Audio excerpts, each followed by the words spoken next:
What's up, guys? Welcome back to the channel. Be sure to like, comment, subscribe, share, all that good stuff. I'm a little behind on this video. I know that the Candace and Tucker interview happened a few days ago, I'm going to take a look at that today. A little behind on it, wanted to get it done earlier, but had some stuff come up. Yeah, we're going to be analyzing Tucker's interview with Candace Owens. If you're watching this, I'm sure you're pretty much up to speed on that whole scene and what's been going on. Candace had Nick on her show a couple weeks ago, and as we looked at in the last video I did about this saga, it was a completely dishonest interview. It was a smear. It was an ambush. Candace claims she doesn't do gotcha interviews, which is ridiculous because we saw what played out with her and Nick. So we know all about kind of the person she is. But yeah, now at this point, since she has gotten a lot of backlash for that interview, rightfully so, she's now running to Tucker Carlson's show. She has Milo on her show. She's responding to some of Nick's seething haters on Twitter. Yeah, she's really dug herself a hole. She's dug herself a pretty deep hole in this one. Um, she did not expect for this to go this way. Um, I'm almost surprised at this point that people expect things like attacks on Nick to play out differently than this because we've seen it play out this way so many times. But yeah, she thought that this would just be a quick gotcha interview with Nick. Everybody would take her side. Everybody would say, "Oh, sweetie, why is he attacking you? That's so not right. That's not right of him." And it didn't play out that way at all. She's now running to Tucker Carlson to run damage control because she knows that Tucker doesn't care for Nick either. Yeah, we're going to analyze that video. I'm very excited to do this. Like I said, I've been meaning to do it for a couple days, but had some stuff come up. Um, yeah, if you watch Nick's show, his Friday show, so a week ago today, I'm a little behind on this, damn. Um, Nick covers pretty well a lot of the background of the people we're going to be talking about in this video, like Vance, Joe Kent, Peter Thiel, the Palantir connections and all that. I'm more going to be analyzing like body language, the stuff I like to talk about, body language, the type of propaganda they're doing, um, and just kind of the dishonest nature of this whole talk. I would strongly recommend, I'm sure you probably have, but I would strongly recommend go watch Nick's episode on this. It was from last Friday. So go to Rumble, go check out his video. He gets into even more detail. I just like to look at a little bit different stuff. Yeah, definitely go check that out. Yeah, I think with that, we should be good to get started. All right. All right. So we're not going to go over the entire interview because I don't really care what Candace and Tucker Carlson talk about. Um, but we're only really going to look at about a 15-minute segment of their interview where they discuss Nick Fuentes. They talk about his movement. Um, yeah, so we'll go to that. That's all we're really going to look at today. All right. Yeah. All right. So we got Tucker Carlson. We have the um, wood cabin background. We have Tucker Carlson and Mr. Plaid Shirt over here who traded in the bow tie for the plaid shirt to become Mr. Everyman of Mr. Every American over here in his wood cabin because he's a super normal guy just like you are. Um, just okay. Yeah, so here we go. This is where they start talking about Nick about an hour and one into it. So let's go. Never occurred to me that the theater kids have taken, like, literally. Yeah, they're literal theater kids. All right. So right off the bat, we have, this is the segment where they start talking about Nick. Right off the bat, we have them talking about theater kids. If you don't know what that term is, it's like a term that I don't know if he coined it, but John Doyle used that term a lot. Instead of calling the system Zog, Zionist occupied government, he called it the theater kids are running the government, which is ridiculous. So they're already trying to insinuate that Nick is like a theater kid and he's unserious and that's why Candace has this look on her face, this very like, we're going to talk about him now, aren't we? She's very excited to bash Nick more because she feels like she's gotten a lot of negative feedback from this entire situation, which rightfully so. It didn't play out the way she thought it would. So she is very eager to talk about Nick with Tucker, and she's very glad he's bringing it up. So, I mean, her face is lighting up at the idea. Yes, we can attack Nick finally. So, and then Tucker. What we'll get into is Candace is really led around by her nose this whole interview. Tucker Candace is not very bright. Let's start with that, with the analysis. Candace is not very bright. She's somewhat eloquent, not sometimes.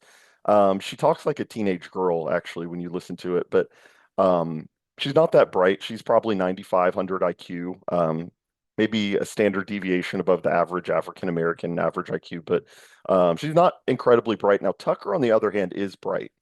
He is a thinker. He is a very good propagandist. That's why he is a formidable foe for Nick, because he is very calculated with his words, and he has a way of saying things that we'll get into that make it sound like he's caring, and it's just very manipulative. He's a good propagandist in that sense. But throughout this interview, throughout this segment, this 15-minute segment, you're really going to see Tucker just dragging Candace around by the nose and taking her all kinds of different directions where he wants to take it. So Candace is coming at this critique of Nick from very much like a jolted ex-lover, ex-girlfriend energy. Big ex-girlfriend energy from Candace. You have to remember that. Tucker has his own motivations for attacking Nick. I think most of Tucker's motivations probably stem from the Palantir stuff, the Joe Kent stuff, the JD Vance stuff, because they're all very tied into that Silicon Valley Palantir network. So just keep that in mind. So we're already getting into literal theater kids occupy the government. Very funny. Never heard that before, Candace, but yeah, so let's go. That's just Here's your next role. You're going to be president. So speaking of, What does that even mean? Here's your next role. You're going to be president. Is she saying like Nick is playing a role? I don't even know what she means by that. But anyway, theater, I just hesitate even to ask this, but because I mean, it just opens up all this stuff I don't want to deal with. But you just interviewed Nick Fuentes. I did. Or had a conversation with him. What did you think of that? What do you think of him? I mean, I can tell you my experience was entirely fraudulent with him. I never interview people as a gotcha interview. It's always just I never interview people as a gotcha interview. So that's demonstrably untrue. That's just a lie. So if you've watched the Candace Nick interview, it's about 2 hours long. It is interesting it's interesting from the standpoint of viewing it as a hit piece on Nick from Candace's angle. So the first 20 minutes of the interview, she disarms. That was her weapon of choice to walk Nick into the ambush. She uses disarming language, and she says, so Nick, tell me your story. I want to hear how you were canceled. Tell me the story of Nick Fuentes and this precocious, intelligent 18-year-old. Why are you so canceled? That lowers the guard. I don't think Nick let down his guard. Nick just answered the question. He goes, all right, so here's my story. Here's the saga of me and the Daily Wire. I was canceled by Con Inc. for asking too many questions about Israel, blah, blah, blah. He lays it out for about 20 minutes. And immediately at I have that marked in my video. At the 21-minute mark, after Nick explains the backstory of his cancellation, Candace says to Nick, so with your whole experience with Jewish people, did this whole thing just make you say, maybe I do just hate all Jews? Just the most textbook ambush question. It wasn't even really a question. She kind of like stated it. So that's why you hate all the Jews. And Nick recoils. He's like, no, what? I don't hate anybody. And that was when I knew that was going to be an ambush gotcha interview that she just said she doesn't do. Oh, I definitely don't do that. When you're ambushing somebody like that, it's like it's like she's interviewing the world's most famous racist and going, so why do you hate all black people or something? And it was just completely ridiculous. It wasn't right. It wasn't fair. And it was very malicious. So she's a liar.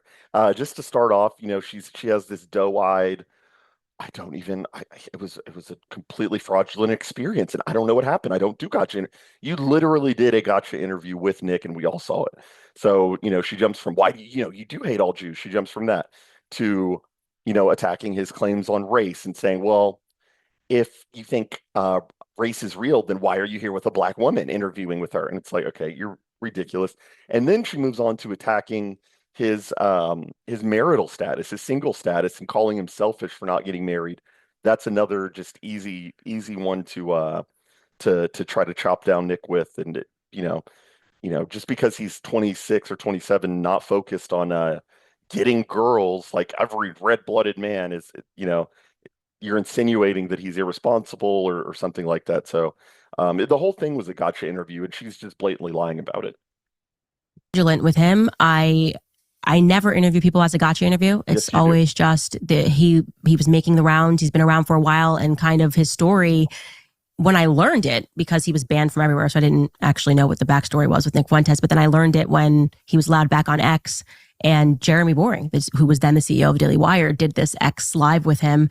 And Jeremy Boring did yeah, an event with Nick Fuentes. it was honestly, it was weird. Yeah, so right off the bat, we're only if this is going to go a while. Um, we already have Tucker Carlson chiming in. So what Candace says there is she says, I didn't know much about his backstory, about him being canceled. And she throws in that she learned about it by a Twitter space that Nick was doing when he was allowed back on X. He did a big Twitter space and, tens of thousands of people tuned in. And one of them was Jeremy Boring, who tuned into the X space. And him and Nick had a discussion. They debated a little bit. Actually, Jeremy Boring did a lot of the tactics, used a lot of the tactics that you're going to see from Tucker here shortly. Jeremy Boring said, well, Nick, I think you're incredibly talented. I think you're a very talented presenter. You're a very talented speaker. You're very intelligent. You're very, very well spoken. All of that is a way to disarm also. Just keep that in mind. Jeremy Boring said that also to Nick in the Twitter space when Nick was allowed on Twitter. But what Tucker does here is he says, Nick Fuentes did an event with Jeremy Boring. He's trying to say he did an event because what he's trying to do is he's trying to tie Nick to the neocons and people who attack true right-wing people. So when he says Jeremy Boring did an event with Nick Fuentes, no, it wasn't an event, stupid. It wasn't the Nick Fuentes Jeremy Boring fundraiser. No, they were on a Twitter space where they debated, and Tucker is manipulating that phrase that Candace didn't even say event. Candace said they were in a Twitter space, and Tucker goes, they did an event together? No, dude. And I know, Tucker, you don't have technology. You don't have your phone. You don't have a TV. You don't use the internet. We all know about that, dude. Thank you for always telling us that. You're totally tapped out and off the grid. But yeah, there is a thing called a Twitter space, Tucker. There is a thing that on Twitter you can start a space and tens of thousands of people can listen to it, and actually anybody can listen to it. And one of Nick's enemies listened to it, and they had a debate on Twitter. That's actually not an event. That's not Nick works for Jeremy Boring. I know, shocking. Maybe you would know that if you use the internet, like you repeatedly tell us you don't. But yeah, that's what that is. And Candace, you get this weird body language where she's rubbing herself because this is my hunch, and I think this is pretty well founded. I think she knows she's lying. She knows that when Tucker says, we'll run it back, when Tucker says Jeremy Boring and Nick Fuentes did an event together, and she goes, yeah, it was very weird. What's weird about doing a Twitter space where you debate somebody who disagrees with you? I don't know what's weird about that. But when she says, yeah, it was very weird, she goes, because she knows there was nothing weird about it. She knows in that moment that Tucker is taking what she's saying and spinning it to sound like, oh, well, Nick works with the Daily Wire. You know who else attacks people who are further to the right than them? The Daily Wire and Ben Shapiro. So he's trying to draw this connection in the mind of the frankly the not quite as informed viewer who's watching Tucker's show religiously. And he's trying to draw a connection between Nick Fuentes and Daily Wire. Some boomer watching this is probably like, oh, Nick Fuentes is doing events with the Daily Wire. Well, he's a neocon, and that makes sense why he attacks people to the right of him. So Tucker is already priming you to be thinking that Nick attacks people further to the right than him, or maybe not even people further to the right than him, but maybe people that are more effective than him. And that's what Tucker will get into. That Nick attacks people who are more effective because he's like an op or something, which is ridiculous. So keep that in mind and watch Candace's body language. And Jeremy Boring did an event with Nick Fuentes. Honestly, it was weird. Everything was weird about what happened, but it happened. What was weird about that? What's weird about doing a Twitter space? I don't understand. The whole thing was weird. No, he did a Twitter space and Jeremy Boring was there and he debated him. That's not weird. And Nick told his story, and I was listening in and said essentially that he was canceled because he started asking questions about Israel. He was 18 years old, and he alleged that it was, very much the fault of the Daily Wire or whatever he said. And I found it to be very interesting. Whatever he said, whatever he said. No, he explained his whole backstory for 20 minutes, and that just shows that Candace wasn't listening. This was not a good faith interview where Nick can tell his story to the world and maybe people see him in a different light. She says, yeah, he said his whole story and his thing anyway. No, he explained his whole story. It's not just that it wasn't a throwaway line. He didn't say, yeah, when I was 18, I got canceled. It wasn't a throwaway line, Candace. It was him telling his entire story that you asked him on an ambush interview. So yeah, she just waves it away. Yeah, he told the story. I don't know.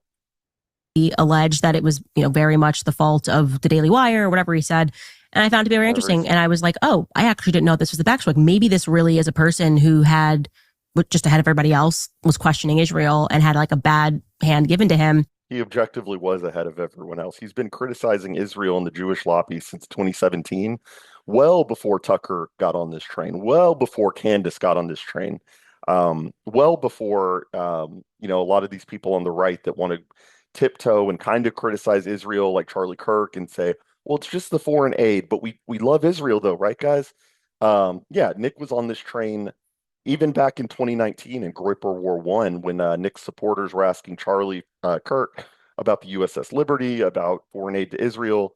Charlie Kirk was still a hard, rock solid supporter of Israel at that point. He still is, but all these people are riding the wave now, and to say that Nick, she says, I thought maybe he was just the first to criticize. He was kind of the first in the main, not the first ever. I'm not saying that. I'm saying that he was the first person in this milieu, this online right wing sphere, who was talking about that. At least the most prominent. So I had him on the show, welcomed him into my home, and he was very nice. We told him we're going to cut a controversial trailer. We're going to show you like these clips of you talking trash about me, and you can talk about whatever you want for as long as you want. Ask any questions you want to ask. It went great. So right there, we already have some propaganda there, a little bit of misframing the issue. So what Candace is trying to do here is she's trying to act like Nick was this like they let a homeless man into their house. We let him in our house. Well, no, obviously you let him in your house. That's where you did the interview. Like, where else are you going to let him? You're not going to let him into your neighbor's house. You're not going to let him into the Walmart up the street. Yeah, you would let him in your house because that's where you're doing the interview. So that is like to frame it as, well, we took him in like they gave him a bed and a hot meal because he was down on his luck. We let him in the house. We told him that we were going to do a controversial trailer. Has she said that yet? Talk about whatever you want for as long as you want. Ask any questions you want to ask. It was about me, and you can talk about trailer. Very nice. We told him we're going to cut, a controversial trailer. We're going to show. So controversial trailer. She's trying to say that everything went smoothly. They let him in the house. They told her that, or they told him that. Basically, she's saying that we told him everything up front, and that he freaked out for no reason. Yeah, we told him we were going to cut a controversial trailer. When I look at that trailer, the word that comes to mind is not controversial. It's not the word controversial. It is dishonest, and it's borderline libel, basically. I'm not a legal expert, but I would think that trailer qualifies as libel. What they did in the trailer for the interview, if you haven't seen it, is in the 30-second trailer that Candace released for the promotional trailer for their interview, Candace asks Nick in the trailer, so maybe that's why you do hate all Jews. And they cut to Nick saying, well, and thinking about the question and framing it and insinuating that he didn't say flatly, no, I don't hate all Jews. Like, they cut a different part of the interview to make it look like he was responding to her question, when in reality, what he said was, no, I don't hate anybody. But they changed that to, yeah, well, that is not a controversial trailer. That is a lie. That is a lie about somebody. If somebody didn't watch the whole interview and only watched the trailer, they would come away with, Candace asked Nick if he hates all Jews and he wasn't able to say no. So there you go.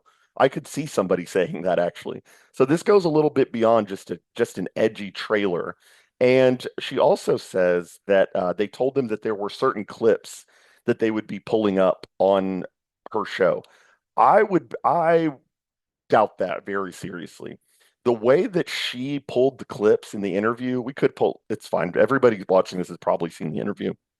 The way that she pulled the clips to confront Nick, to show him the clips of him criticizing her and Dave Smith, um, the way she pulled the clips, it looked like she had planned it, but Nick wasn't aware of it. And the way she said it was not the way that you would say it if you had told somebody in advance that you were doing something like that.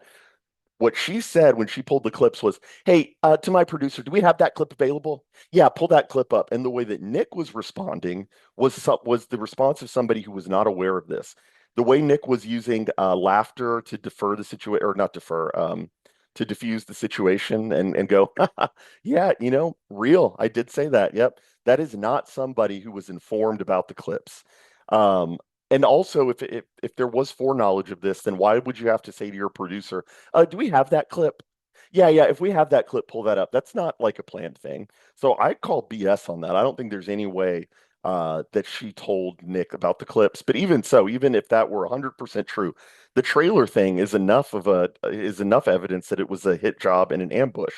So right off the bat, you're not acting in good faith if the trailer for the interview that you say is not an ambush was cut dishonestly. You see what I mean?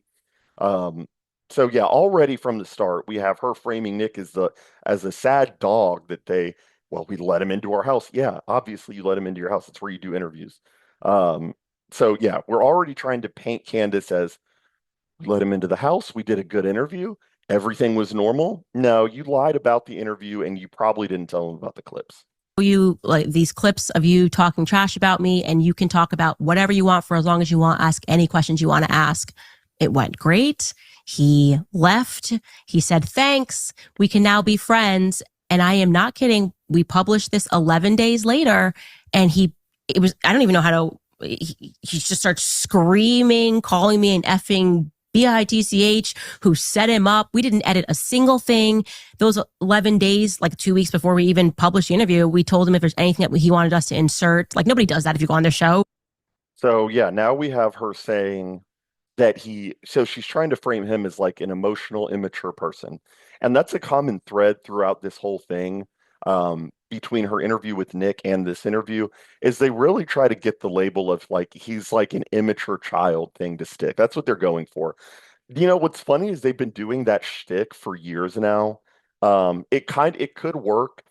I saw a good tweet about this. Somebody said that the reason a lot of the attacks on Nick aren't working like they used to is because he's getting older. There was a time, I'm thinking of somebody specifically here, but there was, when Nick was younger, when he was in his early 20s, and I would try to show this person his show, the response was, "Oh, he's just a kid with a webcam. He's some snotty some snotty brat. I don't want to listen to him." Because he looked a little younger, his voice was a little more high pitched. I've always listened to Nick. I don't let like well, you should judge on appearance sometimes, but the info I was getting from Nick was so pertinent, so solid that I was like, I don't care if he's 5 years, 4 years younger than me. I don't care about all that. I care about the info I'm getting. And they're really trying to get the immature label to stick, but as Nick gets older, he's going to be 27 soon. He's like his face is filling out, like he's just a little kid is not going to work like it used to. And I think subconsciously, that's probably like on an unconscious level, that's probably part of why the attacks aren't working like they used to, just because he's getting older. How long are you going to really try to just call him and try to delegitimize him by acting like he's just like this immature, crazy guy? No, he's actually very measured and he's intelligent, obviously, but I don't know how much longer they're going to get that to stick. So what they're doing in that little segment that we just watched is Candace is making it seem like we did a normal interview. He just snapped at me, started calling me an effing bitch. You can say the word, Candace. You're 36. I don't doubt that Candace swears a lot, trying to make herself seem very like poised and holier than thou here, but beside the point. Yeah, they're just trying to paint him as this irrational, unhinged. He said we were friends, and then he just snapped. You know what part of that probably was? Let me just take a shot in the dark here, Candace. What probably sent him down that path was seeing the trailer. Was seeing the trailer where you were like, where you deceptively edited and made it seem like he really had to think on if he actually hated all Jews or not. He doesn't hate all Jews. He explained that in the real uncut part. And what's funny is she says, we didn't edit any of it. None of it was edited. Well, you know what you did edit? The trailer that a lot of people watched where it made him seem like he's a mass murderer or something.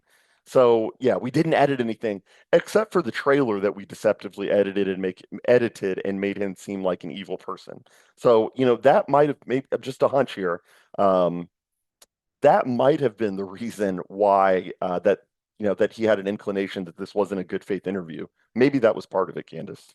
Yes. And I don't know I genuinely don't, he wanted us to insert, like nobody does that if you go on their show. Yes. And then we have Tucker, and this guy is, the more I watch Tucker, the more I just get like CIA vibes. I don't know that he's like on the payroll, and Nick can talk about this more on his show. I don't know if he's like on the payroll or something like that. I'm not saying that, but just the way he talks, like the fake concern, the furrowed eyebrows whenever he's listening to something, the fake tone where he goes, yes, yes. I don't like it. It screams inauthenticity to me. It screams Fed. It screams CIA. I am not a fan of it, and there's something very bizarre and very, very just manipulative about Tucker. Yes, yes. Who really makes that? Like maybe a priest makes this face and says yes, yes when they're hearing a confession, maybe. But when do you make this face and have that tone? It's just eerie. I'm not a fan of it. I genuinely don't know what triggered him other than me at the very end. Triggered. What triggered him? We're still using these words. It's so funny. They're stuck in like 2017. It's very much like what's the meme? Like, hey there, fellow kids. It's like, yeah, nobody. I mean, I guess you can use the word triggered legitimately, but she's trying to paint him as like he's triggered. Triggered much? Okay, Candace. And she says, I genuinely do not know what triggered him. I just explained it. I think a big part of it is probably the dishonest, deceptively edited trailer that you did that made him seem like he was an evil person. That probably told him, yeah, this is messed up. This is not going to be this interview is not being used for good purposes. The purpose of this interview was to set me up. And the other thing, I don't think she's lying there that her and Nick maybe shook hands after the thing. The other thing is weird. She said he shook my hand. Side note, the reason it feels weird to shake a woman's hand or even feels weird to hear a woman say we shook hands. The whole thing feels weird when you shake a woman's hand. Feels like you shouldn't be doing that. It feels like you should either, if you know her pretty well, maybe give her a hug, but like, or just don't touch. The reason it feels weird is because that was a greeting in the Middle Ages originally made for men to shake hands and show that neither of them had a sword in their hand. They would shake their right hand. So it was made for like warriors and like knights and soldiers or in the Middle Ages. A woman saying we shook hands is just the whole thing's weird, and I don't like that. But anyway, um, the idea that they shook hands and everything was cordial immediately after the interview. What she's basically saying is that, yep, in the 30 seconds after the interview, he seemed fine. I mean, I don't know about her. Maybe she's just not a deep thinker. That's actually probably part of it, that she's just like a 95 IQ, blabbermouth, mean girl, high school girl. But I've been in that situation before where you have an interaction with somebody and you say bye to them, or you say, you think the interaction was cordial, and then you go and reflect on it. I know reflection isn't really Candace's thing. That's kind of like a 115, 120 and higher IQ trait. So she probably doesn't experience that the same way that higher IQ people do. But yeah, higher IQ people tend to reflect and they go, you know what? I'm getting weird vibes about this interview. I'm getting very weird vibes. Why did she make it seem like I hated all Jews when I don't? Why was she so so obstinate about the race issue when she's supposed to be the based black girl and can't admit that there may be some IQ differences there or anything biological. She wasn't able to budge on that. She never budged at any point in the interview. She never was like, "Yeah, that's a good point." The whole interview was I wouldn't say hostile, but kinda. But it was all very like she was there to not agree with anything he said, even very basic stuff about race. If you go watch it, like blaming the state of Haiti on the Clinton Foundation, really, Candace? Um, so I think it's more likely that Nick originally felt good about it. It's not like she spit in his face and there was some reason to say this was terrible. It's like I think they had the interview. He reflected on it and was like, you know what? I'm getting bad vibes about this. Actually, I don't appreciate the way she said this. I don't appreciate how she was making me out to be immature and selfish for not being married at 26. Candace got married at 29 or 30 in 2020 during COVID on a Zoom call, which is bizarre. Um, she was 29 or 30 when she got married. I mean, was she a loser? Was she an immature, selfish loser when she was building her wealth at TPUSA and scamming boomers into thinking that blacks were going to vote 80-20 for Trump and Republicans? No, she wasn't a loser. She was building her career. She was focused on a mission. Um, so yeah, I think it's more likely than not that Nick just reflected on it and was like, I don't appreciate how I was treated. So that's what she's trying to paint here. Oh, Yes. and I genuinely don't know what triggered him other than me at the very end asking him about or talking to him about family.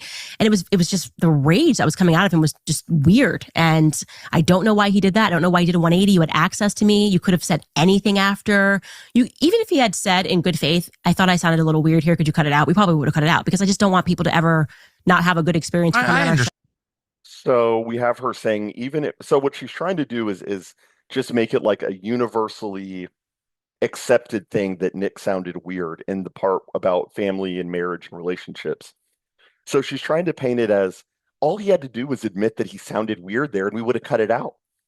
And I don't think he thinks he sounded weird. I don't think Nick sounded weird. I don't think it's weird for a 26, 27-year-old guy who's focused on changing the world and doing politics and running a movement like he does to say, I'm not interested in marriage or dating right now. And also, why does everybody care so much about it? Like, it is when I listen to Nick's show, the first thing that comes to mind is not, he would have so much more credibility if he were just married. Like, if that's what you're thinking about, you need to be watching like something lower IQ. You need to be watching Steven Crowder, which even that he's not married because he's a very telltale sign of what happens when you think you're marrying the base trad girl, and now she's recording you on Ring and exposing your life in divorce court. That's a side point. So yeah, maybe Crowder is probably an example of why Nick isn't rushing into this thing. But yeah, it's not weird to not want to get married, and it goes back to what I was just saying. Candace was 29 or 30 when she got married. Was she or was she selfish? Was she immature up until she got married? No, she was focusing on her career. But now that she's gotten married and now that she has 2 or 3 kids, she can say, well, I have 2 or 3 kids, so I'm mature. So she's trying to create like a universal consensus that part was weird. And yeah, I think that part frustrated Nick because it's just an annoying question.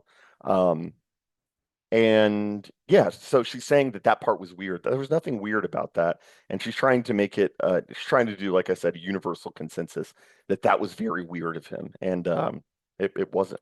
Sounded a little weird here. Could you cut it out? We probably would have cut it out because I just don't want people to ever not have. So kind of you. That's the other thing is she's painting herself as like this completely morally righteous person who look, I'm a good person. If he had just said I sound a little weird here, I sound like a loser here, I would have indulged. I would have cut that out because look, I want to make sure everybody has a good experience on my show. No, you're doing this whole song and dance right now of we let him into our house and we let this rabid dog into our house and he bit us. And I even would have told him if he wanted us to cut that part out where he was really weird, I would have done it. Yeah, Candace, this is the manipulation. This is high school girl telling a story to make herself seem like the morally righteous person. That's all this is. This is ex-girlfriend. This is Mean Girls. This is high school girl territory stuff here. Have a good experience. I understand that. You know what I'm saying? Also, you want people. Well, I'll speak for myself. When I invite someone on, especially just to hear their views, I want them to be able to express what they actually think. Right. Exactly. And you decide what you think and you decide how to express it. I mean, that's like a basic human right. Nick did express it, and everybody did decide what they thought. I mean, in Candace's own words, she didn't edit the interview, and the interview it vastly turned out in Nick's favor. It drastically turned out in his favor. Most people did not watch that interview and come away with, "Oh yeah, man, that was really weird," when he said he doesn't want to get married yet. Very weird. And Candace called him selfish for that, which is just that's just silly stuff from her. But she's 95 IQ. You got to remember that. Um, yeah, the people did decide. That's why she's on Tucker's show. That's why she's doing the damage control tour, and that's why she's having Milo on, because it backfired and the people did exactly what Tucker said they should do and decide for themselves. That's what happened. Kind of. Yeah. And so I'm not here to trip you up into saying something you don't mean. I want to hear what you do mean. Not here to trip you up and say something you don't mean. I wish we could just cut this and put this side by side with saying, so maybe your experience made you say, I do hate all Jews. That is pretty much the definition of trying to trip someone up. Like, what are we talking about here? You didn't try to trip him up. You didn't ambush him. Of course you did. Everybody saw it. And everybody is saying that too, like in her comments to that video and in her live chat. Even people in my personal life have texted me and said, yeah, that interview was BS. She tried to ambush him. That wasn't right.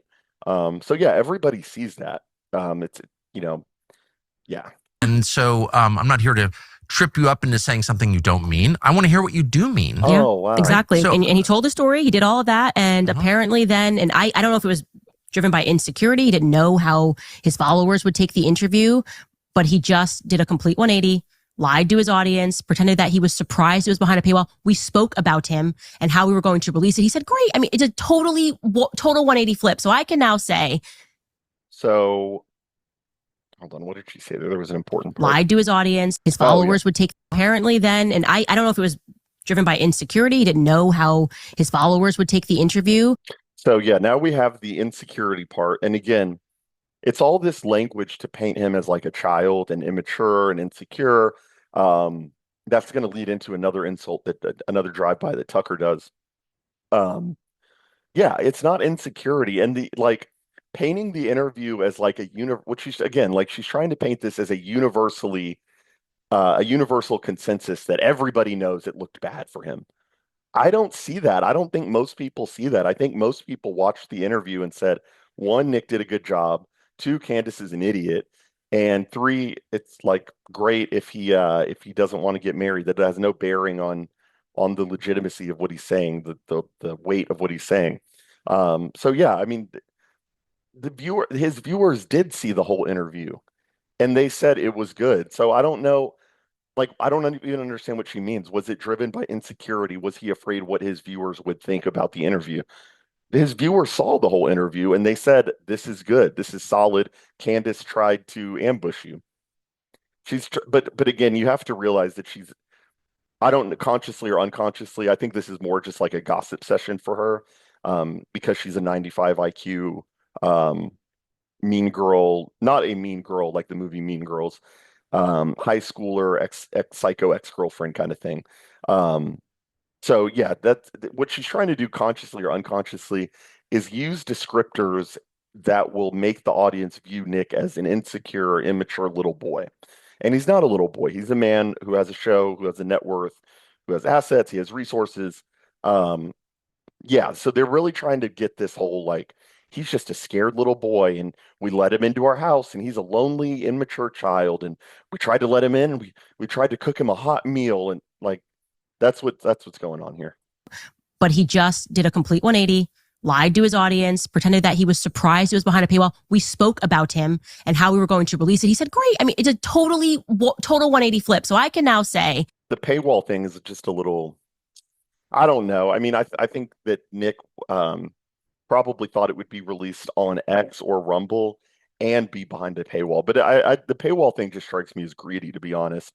That's kind of a side point. But yeah, I mean, Candace, you're married to like a multimillionaire and you're a multimillionaire. Like, did you really need $2 per download or whatever? Like, come on. Anyway, that whole thing just strikes me as greedy. that I didn't listen to other people say that Nick was a bad person. I didn't care about what happened when he was 18, 19, 20, 26. I sat across from a person, had a conversation with him. He behaved one way in person and then put on a show for the internet. So I actually can say my experience with Nick Fuentes is that he's a terrible person and a terrible human being, because why would you do that? There's no reason to do that.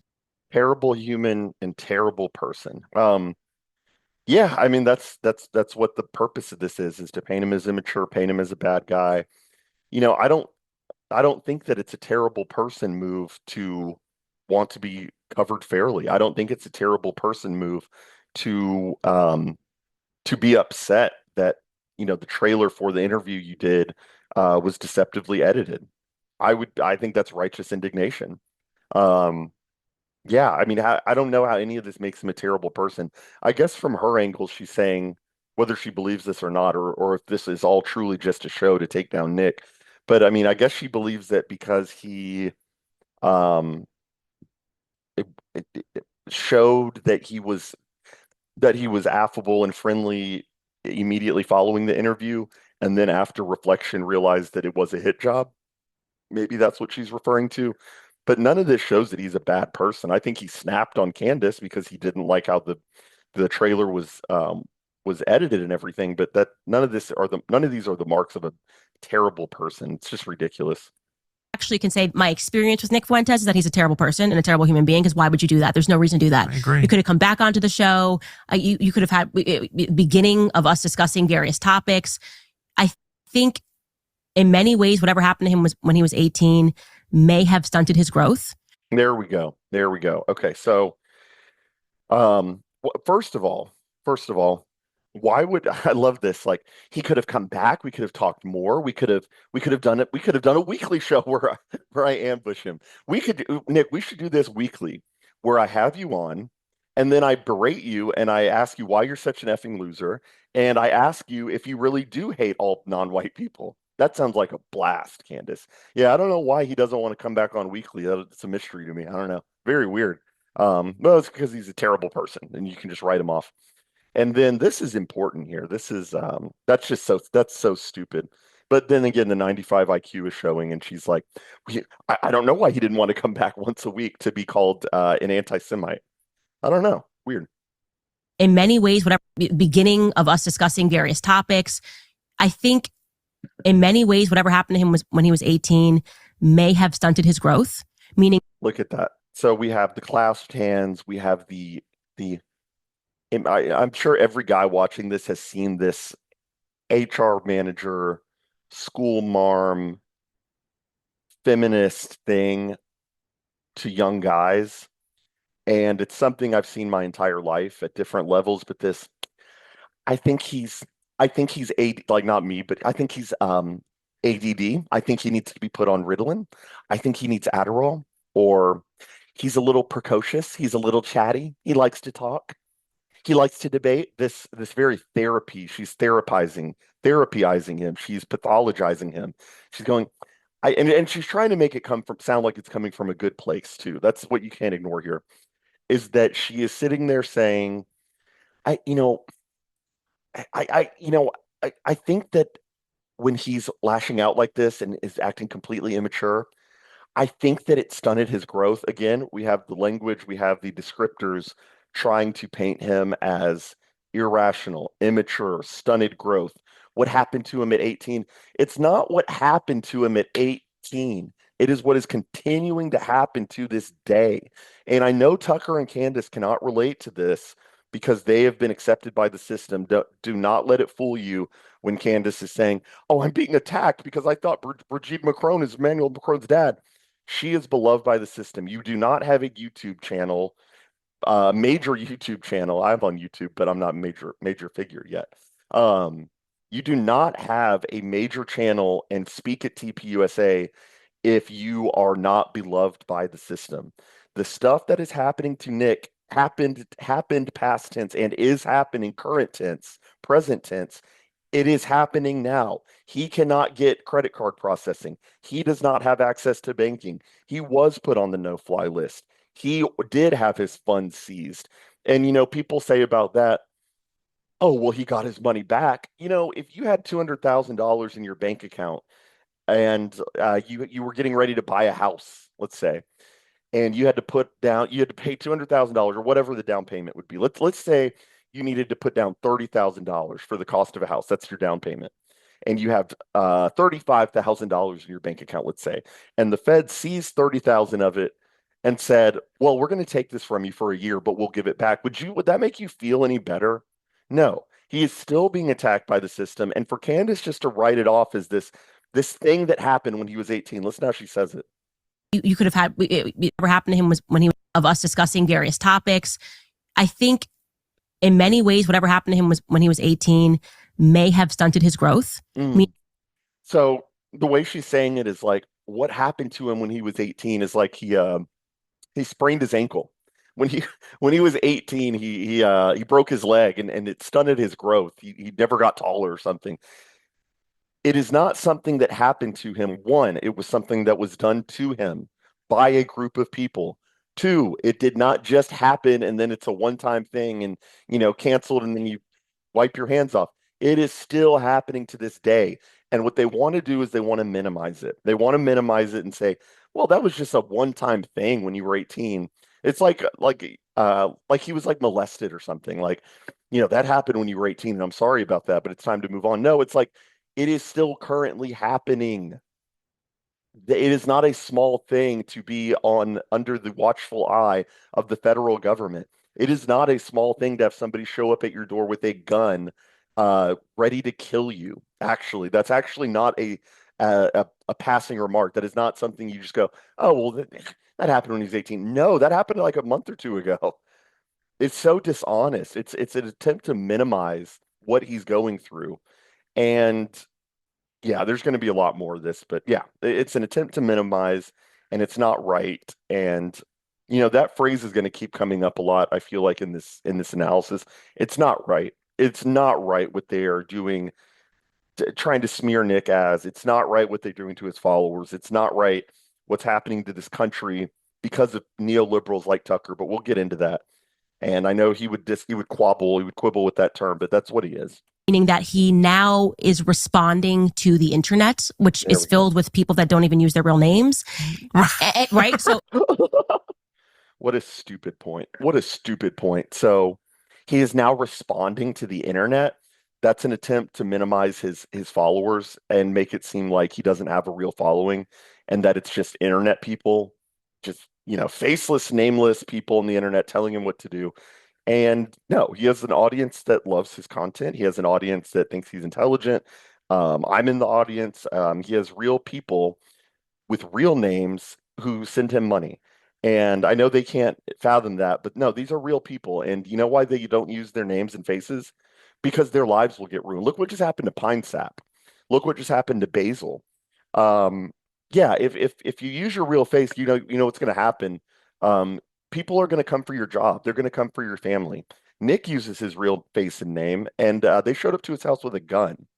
So yeah, gee, I wonder why people are anonymous online. She sounds no different from Jordan Peterson. No different. You anonymous troll demons.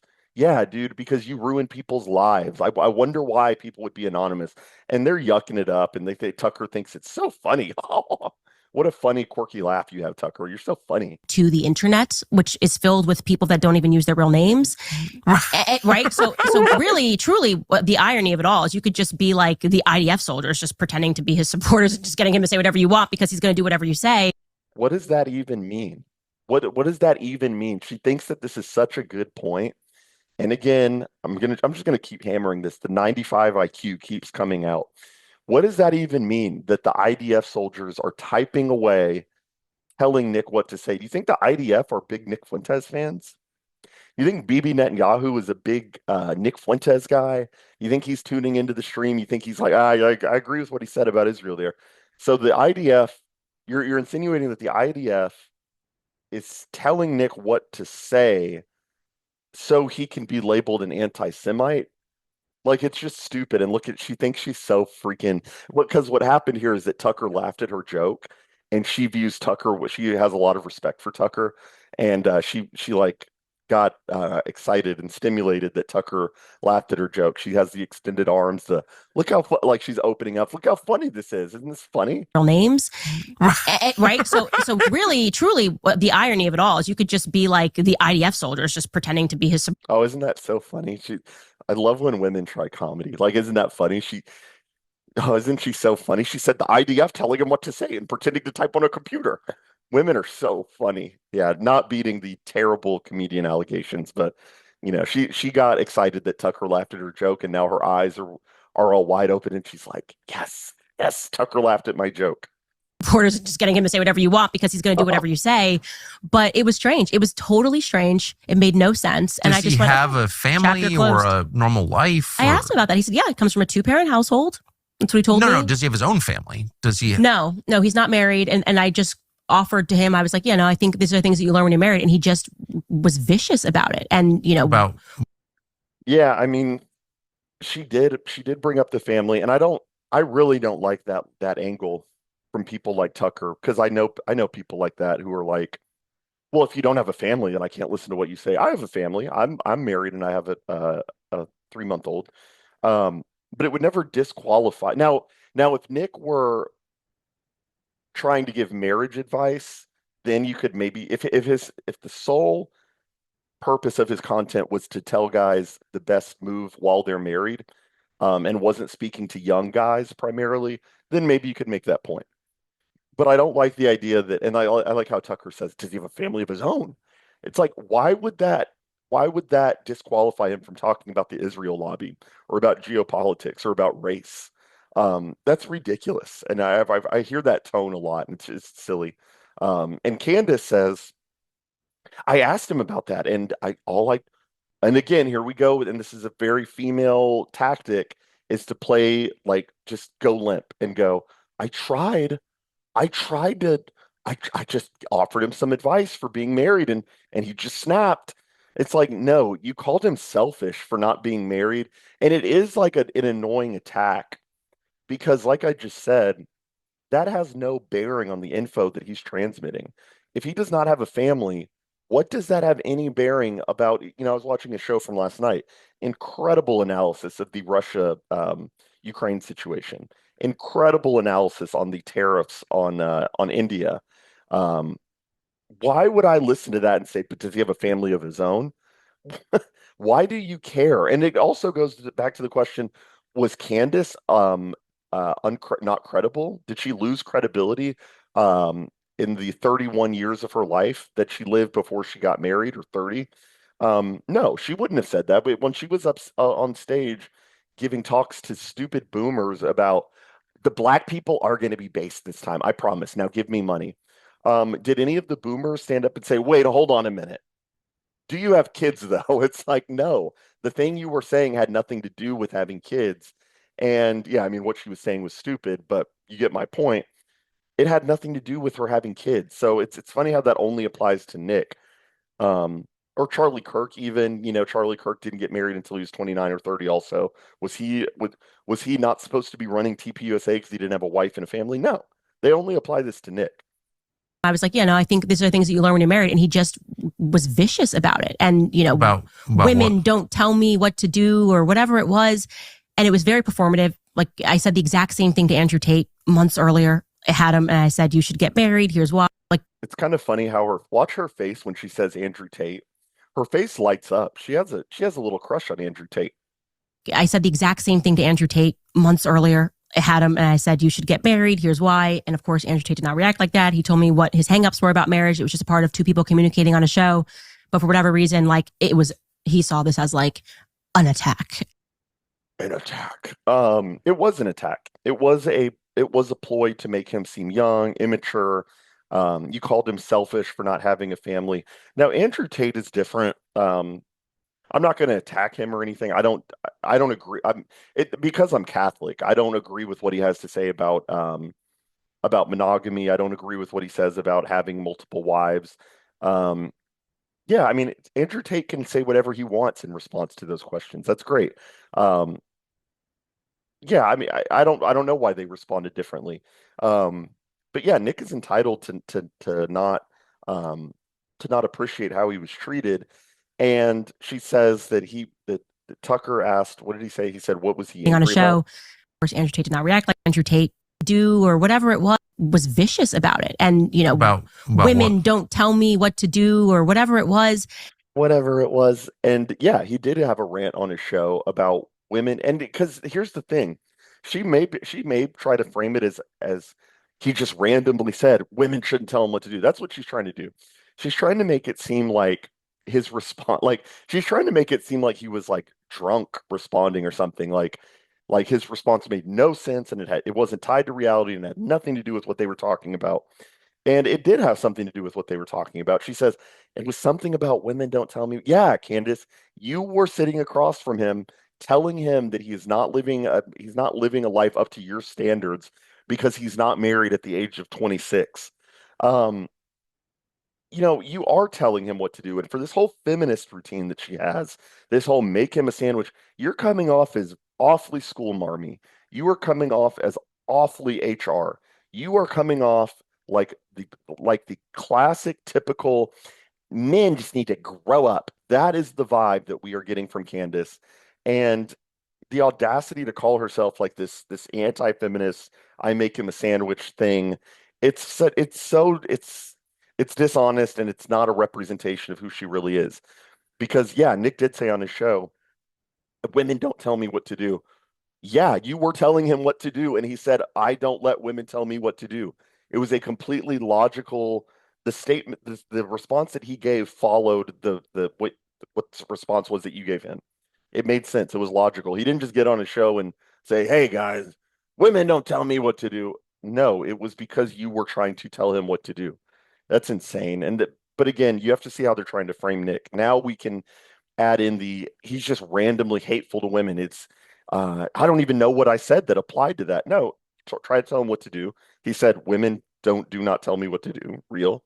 Um, and it's the whole he's immature, he's unhinged, he's young, he's not logical. He's just spouting off insults at me. Everything that he said followed.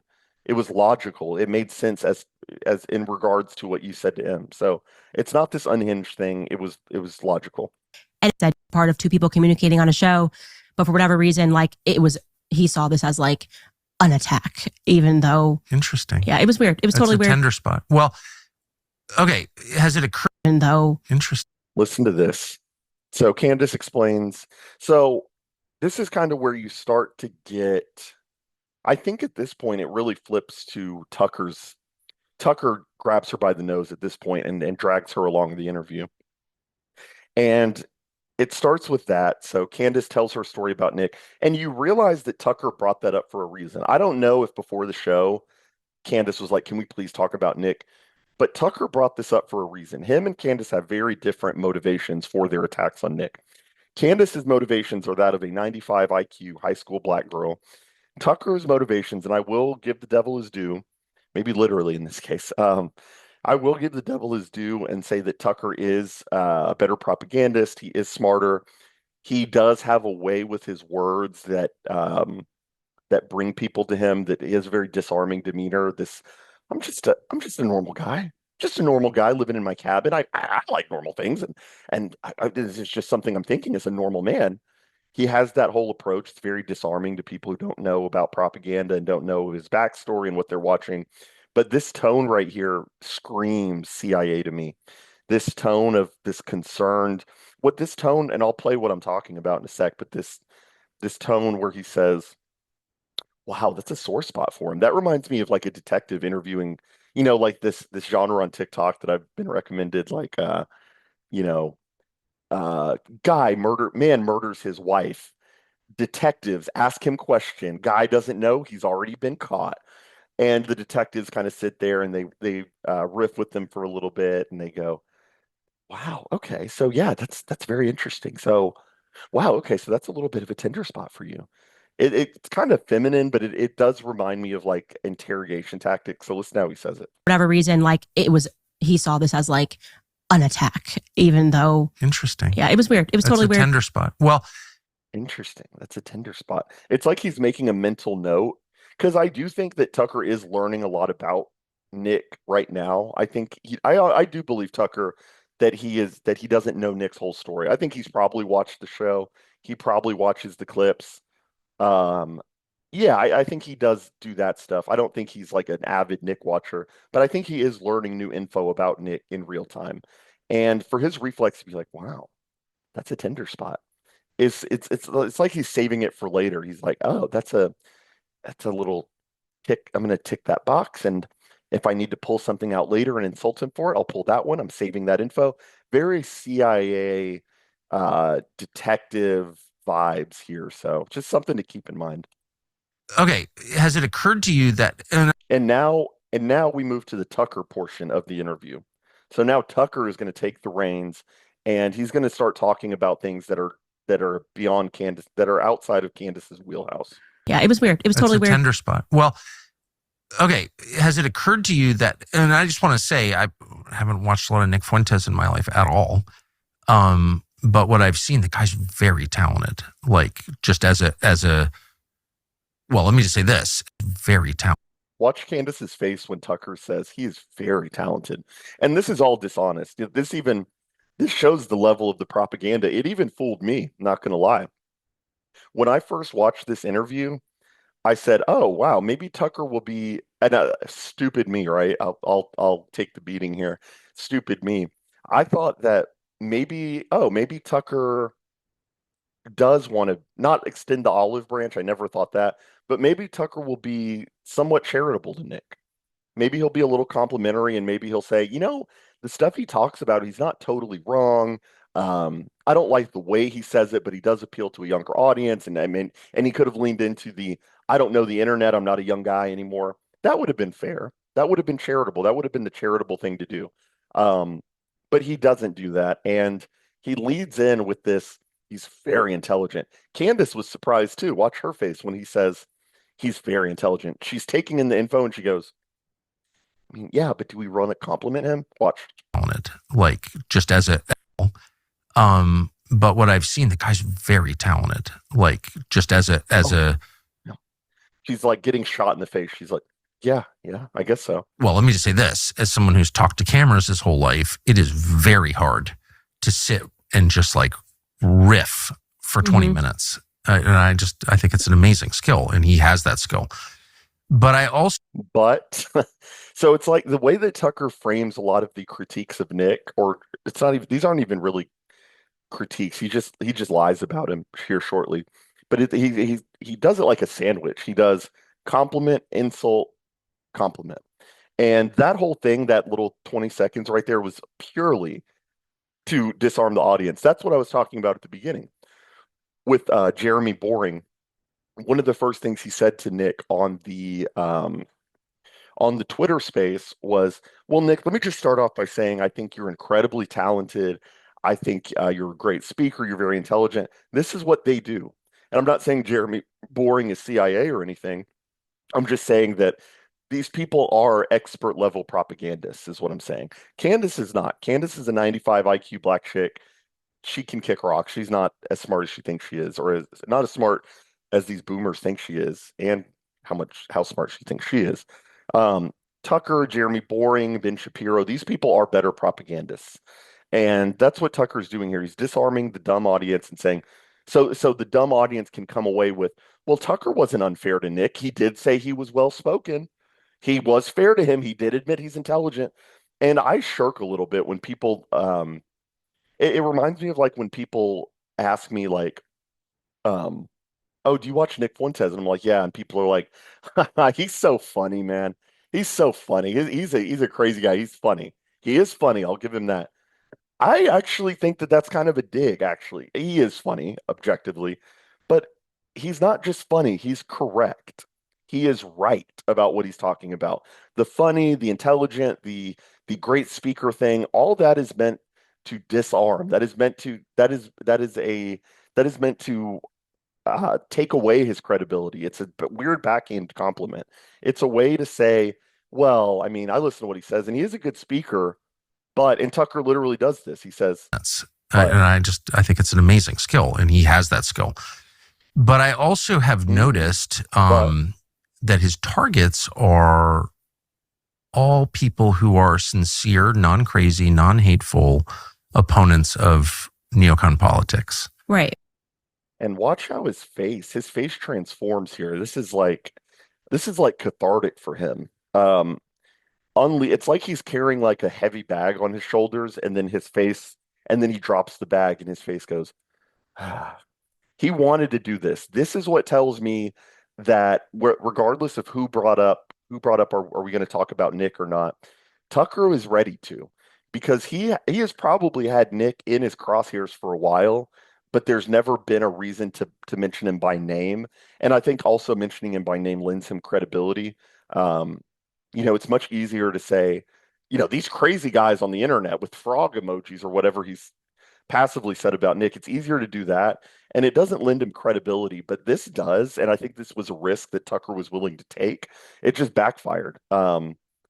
This did not play out how he thought it would, but this was his opportunity. He was very excited for this moment to go, okay, now we're going to get to name Nick. And what you realize is that his critique is a little more complex than Candace's. I will grant him that.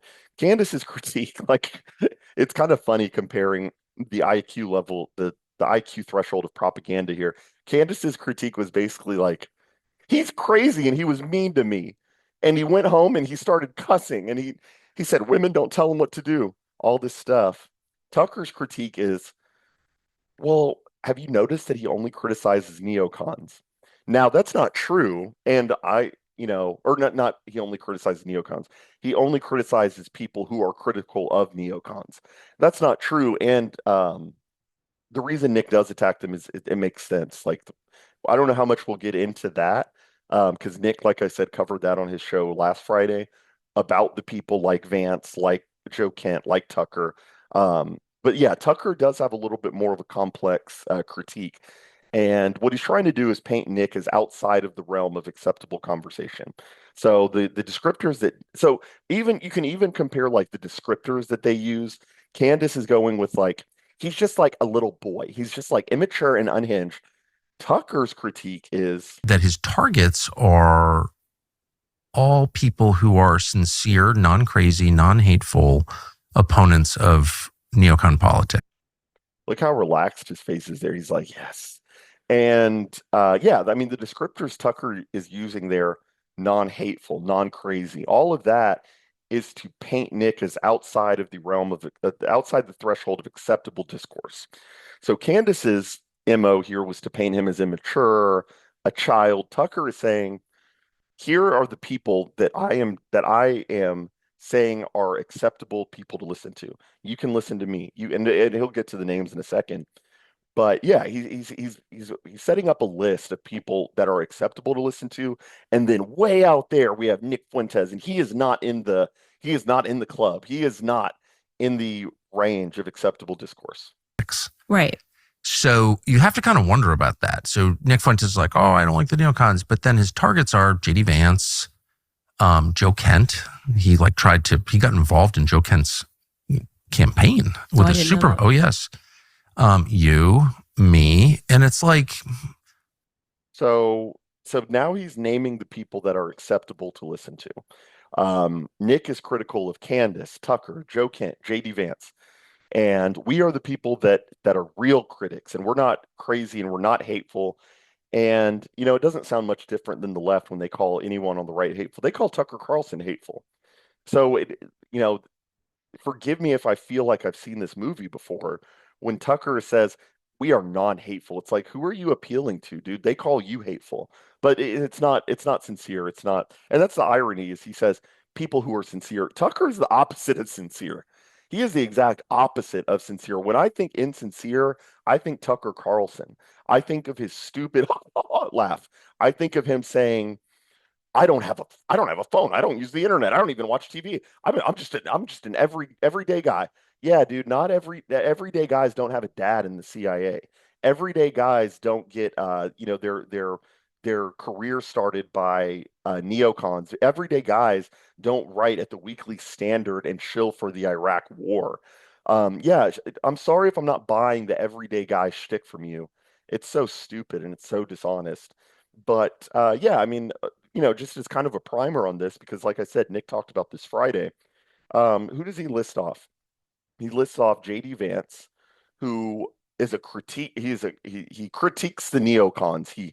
He's a real critic of the neocons. Dude, his career was started by David Frum. And if you don't know who that is, go look it up. He's one of the people that shilled the Iraq War the hardest. Um, yeah, his whole career was surrounded by neocons until he decided, just like Tucker, to make a shift to the right when he saw the way the wind was blowing. That is the common thread with all of these people. They were neocons in the past, they were anti-far right or dissident right, whatever, and then they shifted to the right when the wind blew that way. That is the same story with Vance. I know less about Kent, but listen to Nick about him. He was literally CIA. And JD Vance, after he became, I forget if it was when he became vice president or when Trump announced him as his running mate, one of the two. One of the first things he said on Fox was that we need to get tough on Iran. We need to bomb Iran. He said those words. We need to bomb Iran, which is basically neocon Zionist code for we need regime change in Iran. And I'm sorry if maybe he doesn't know that people heard that because he doesn't have a phone and doesn't have internet, but people heard that, Tucker. People heard that and they rightfully said this doesn't sound any different than the Iraq War. Now Vance can put on the song and dance all he wants and say and act like he's this paleocon or something, but we know where he came from.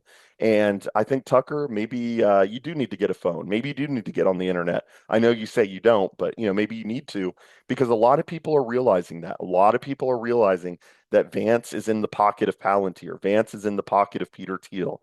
Um, Peter Thiel also funded Joe Kent's campaign, apparently. He funded Vance's campaign also.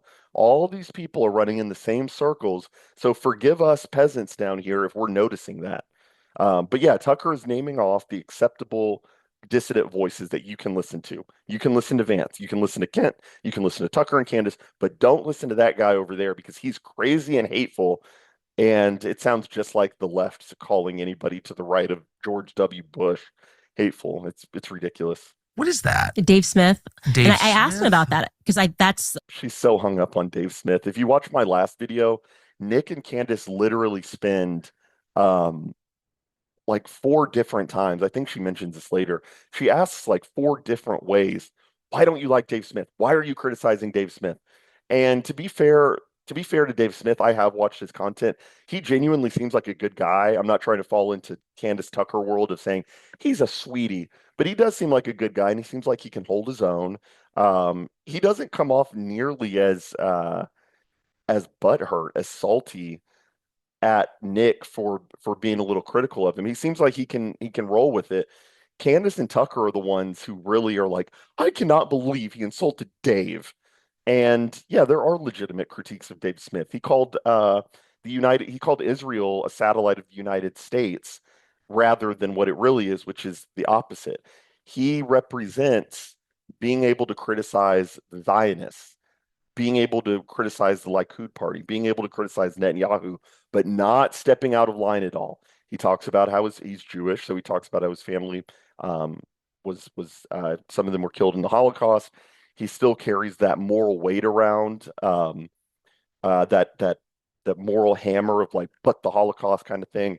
Um, so yeah, but what I'm saying is that there are legitimate critiques of Dave Smith, and for Candace to act like he's just above reproach because he's a nice guy is ridiculous. It's so stupid, and they get into that more where they're like, well, we'll just listen. a question that I had. So I did the right thing by asking him to his face, what's up with this? Like, why do you attack Dave Smith? You say that like your biggest critique is that America's being controlled by Israel. Then you have Dave Smith, who's been such a sound voice. And by the way, opposite experience with Dave Smith. I have my podcast. He's a fantastic human being. I judge Dave people. Smith is one of the nicest people Fantastic ever. human. Is that really the standard that we're using right now? Is that really the standard we're using? Is he's just a nice guy, so therefore he's above reproach? Um, yeah, that's so stupid. That's so feminine coded. It's female coded. Have you tried just being a freaking nice human being? Have you tried just being nice? It's like, look, we are not playing patty cake. We are not playing hopscotch. We are not in second grade playing on the playground. This is not about being nice. I'm sorry, Candace. I know that your 95 IQ feminine brain only looks at things as like mean and nice, and I want to be nice.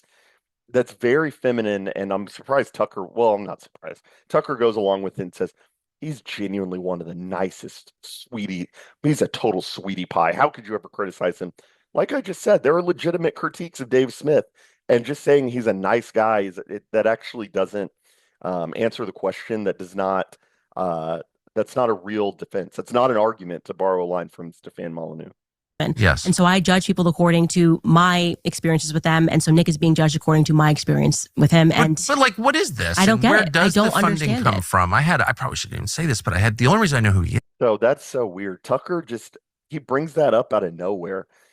There was no mention of money at all. And that tells you that Tucker is Nick was talking about this the other night. He said he's getting a little nervous because he is starting to bump up against powerful, like truly powerful people. Um, when Tucker Carlson is saying on his show, where does his funding come from? That's weird, man. That is because that wasn't brought up. It's not like they were talking about money. They weren't talking about super chats. And yeah, like it's very bizarre that he brought that up. Now to the content, to the actual meat of what he's saying, where does his money come from? Yeah, I know, Tucker, that it's weird for you and Candace. I know you guys can't conceptualize like real people donating money to a political movement they support. Not everybody gets their money from Chris Buzzkirk or the Rockbridge Group or the Mega Fund or whatever. Yeah, not everybody was able to live on Fox News for 8 years and rack up millions of dollars. Not everybody takes the Roger Ailes and the Rupert Murdoch money. Not everybody is like Candace and makes millions of dollars scamming gullible boomers who feel bad about the sin of racism and need to be told blacks are base, so can you give me money? Not everybody has that. Not everybody lives in that world where they take donor money and take millions of dollars from people that control what they say. Nick actually has real people who donate. You know who funds him. I've sent a super chat before. There are real people like Spexo, like Pine Sap, like Beardson Beardley. There are real people who watch the show and say, you know what, I have an extra $20 I can donate today. I'm going to send Nick $20. I know that that's an anomaly to you. I know that that's insane that these crazy anonymous guys online donate money. Yeah, dude, it's a real political movement. It is a true grassroots political movement. And yeah, I mean, that just shows that their brain does not work that way. It's exactly like when Candace said Tucker or said to Nick, when Nick said, I did Model UN as a kid, Candace goes, what organization is that? It's Model UN. Hey, 95 IQ. It's called Model UN, and motivated high schoolers know about that. I knew about that. I think most people know what Model UN is. But she says, what organization is that? Not everyone's life boils down to what org they're a part of, what nonprofit, what NGO, where are they getting the money from? Who's their big donor? Who's you know I think the biggest donor to Nick is like some guy named I'm not going to name him, whatever, but there's a guy who sends super chats for thousands of dollars. It's real support. These are not billionaires who are just throwing their money around. And Tucker's brain doesn't work that way. Tucker's brain thinks in terms of like, who's funding this venture? Real people in the real world with real names and real faces. I know that you want to think of anybody who supports Nick Fuentes as this, like Jordan Peterson said, an anonymous troll demon. Nope, we're real people. We live in real places. We have families. We have aspirations. We have a vision of what we want the country to look like. So we give money to the people that actually are doing something like Nick Fuentes. I'm very great for you, Tucker. Very happy for you that you are living in a log cabin in Maine and you're going fly fishing. And you got your money to start your network from Chris Buzzkirk. But yeah, that's not Nick Fuentes, and I know that's a crazy idea, but real people fund his show, man. Is because someone sent me a video a few years ago of him attacking me. And I was like, so I'm looking at this. And I'm like, well, first of all, this kid's really talented, like legit. And I can assess that just having done the job for so long. So it's like, wow, lots of talent, native talent. And he's attacked. Oh yeah, there we go again. We have the compliment sandwich. So he did a compliment earlier, he attacks him. Now we have another compliment of I was watching him attack me and I just said, wow, this kid's so talented. Wow, what a gracious guy you are, Tucker. What a gracious guy you are that, this dumb kid attacking you. You were so gracious that you complimented his intelligence. He's such a kind, such a warm-hearted guy, Tucker. Hacking my dad as a CIA, his dad's in the CIA or whatever. And I'm like, well, that's no, untrue. This is so funny. Then my father dies, and I learn actually, yeah, was involved in that world. Oh, okay. So you were watching him. How does Nick know more about Tucker's dad than him? He's making it seem like he was yeah, there's also like an insinuation that like Nick is like a spy or something because he knows what was up with Tucker's dad, but that wasn't a secret. That's the thing. And I do start to wonder, like, does Tucker just not know that we have access to the clips? He was talking in 2000 or 99, right before 9/11, um, about his dad on C-SPAN. And the host asks him, so yeah, tell me about your dad. And he goes on this whole thing about his dad was in the Voice of America, and my dad. He's naming all the groups that his dad worked for, PBS Foundation for Defense of Democracy or something like that. These are NGOs and like CIA cutouts. What does he think that we think happened? We think that, when Tucker was 8 years old, his dad walked out with his briefcase every day, and Tucker asked, "Where are you going, Daddy?" And he said, I'm headed to the factory. I'm headed to my 8 to 5 job, my 9 to 5, and I'm going to the factory to oversee the workers today. I'm pretty sure that you know that your dad is in the CIA. Like Nick said, it would be like Alex Jones's son, Rex Jones, saying like, "Oh, I didn't know my dad started MAGA or started InfoWars. I didn't know my dad worked for InfoWars. I thought he was working at McDonald's all day."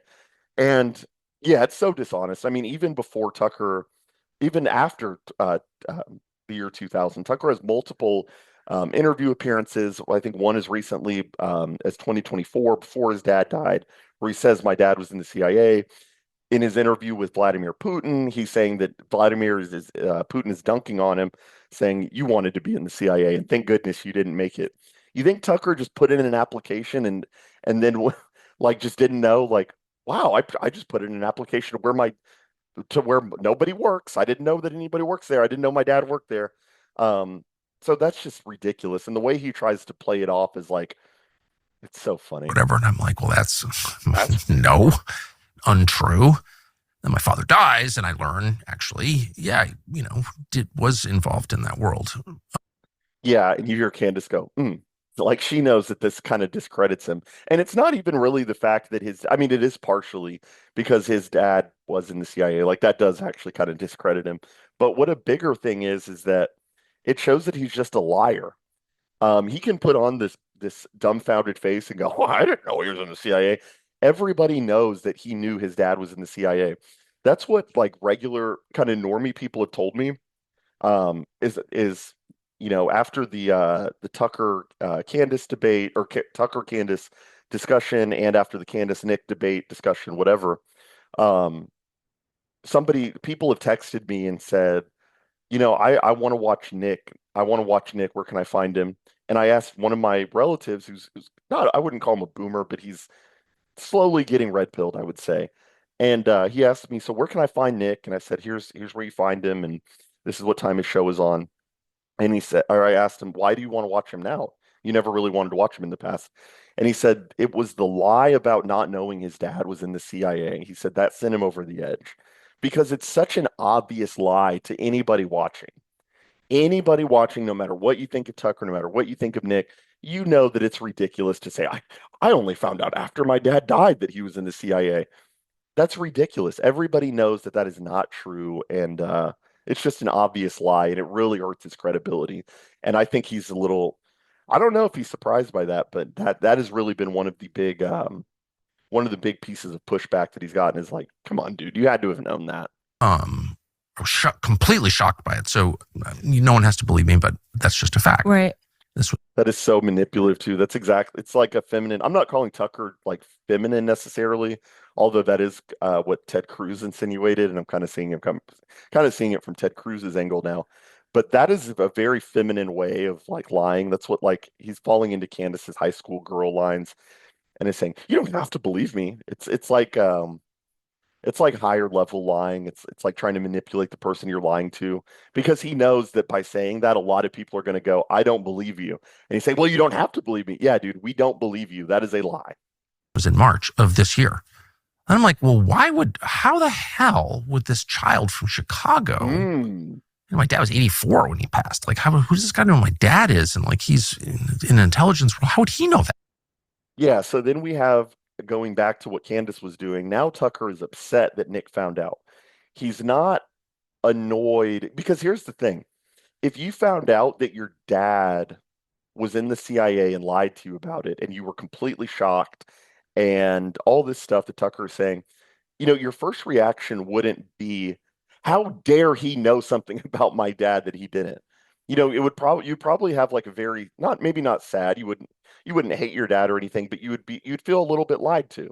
If your dad never told you he was in the CIA, and you lived your whole life thinking that he was just going to his 9 to 5 every day, which is what Tucker is claiming, by the way. He's not saying, well, I kind of had an inkling, or he told me he worked for this group, whatever. He's saying he had no idea his dad was in the CIA. So that basically means he's implying that his dad lied to him his whole life, I guess. And instead of saying, damn, I felt betrayed in that moment. I was like, why would my dad lie to me? Instead, he's saying, how dare he know this about my dad? How dare he tell people that he was in the CIA? That was supposed to be a secret.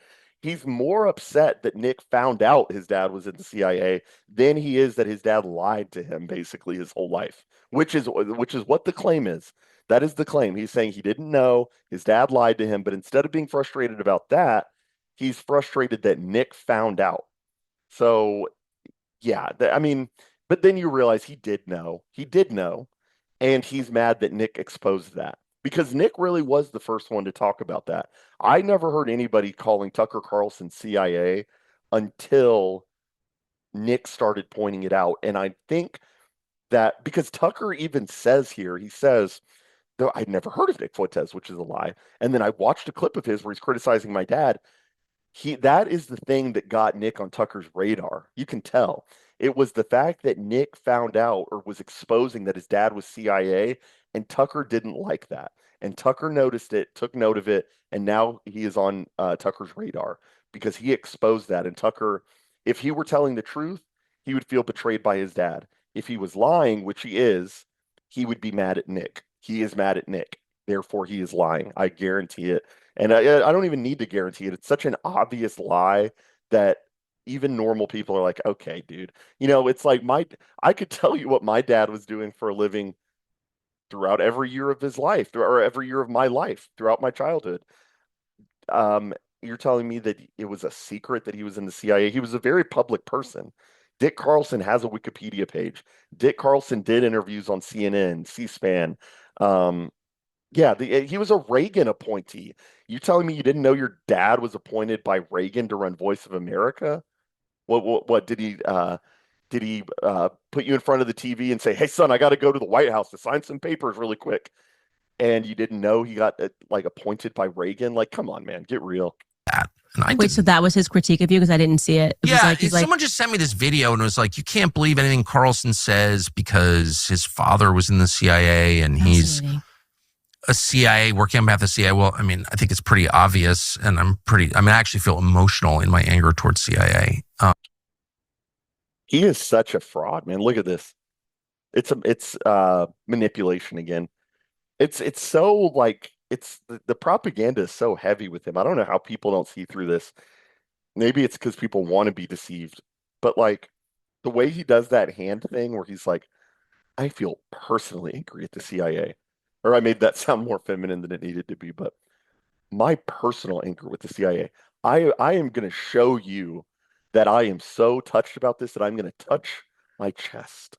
It's almost sarcastically bad. It's like, oh, did I hurt your feelings? That kind of thing. Oh, did I hit a tender spot?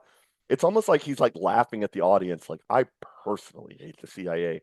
And it's also funny how he says, I'm not going to take credit for this take. Somebody pointed out that the way he says the CIA is the way that internally people who are in intelligence refer to the organization. So, whereas me or you would say his dad worked for the CIA with the article, the CIA. What Tucker does is he says, father was in the CIA and he's a CIA working on behalf of the CIA. Well, I think it's pretty obvious, and I actually feel emotional in my anger towards CIA.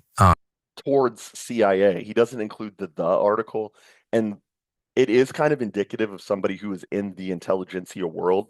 Like when somebody, that when they say, I got hired by Department of State, I got hired by HHS. Normal people would say the Department of State, the CIA, the FBI. People in that world say, yeah, I'm going to visit FBI. I'm getting appointed to FBI. Just something to keep in mind that Tucker may actually be even more involved. I know, shocking. He could be lying to us. He may actually be more in this world than he's letting on, which, I would never have seen that coming. If your dad is in the CIA, maybe you are involved in that world. But no, but no, no, no, no, guys. He has a wood background in his wood cabin, and he likes to go fly fishing. So therefore, he is a totally upstanding guy. And I think that comes out on the air quite regularly. Right. And so the idea that I'm working for the CIA is like deranged. Well, if it helps, he said I'm funded by Russia now. Since the interview, he then did a thing and said I was funded by Russia. But you would be. I was just like, oh, I don't know what that is. I don't think Candace is necessarily smart enough to be working money from the Russian government in terms of like getting a paycheck. But the stuff she's talking about is absolutely Russian propaganda.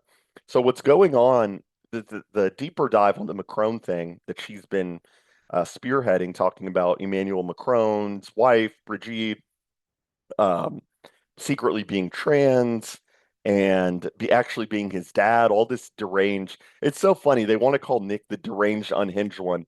Meanwhile, Candace is over here talking about how Emmanuel Macron is sleeping with his father and all this weird stuff. Yeah, who's the deranged one? But this is all coming in the midst of France remilitarizing.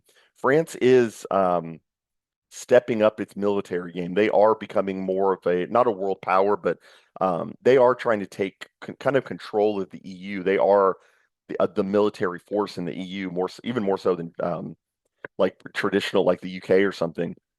So France is reasserting itself on the global stage and being very supportive of Ukraine, pushing weapons deals to Ukraine, to the front lines of Ukraine.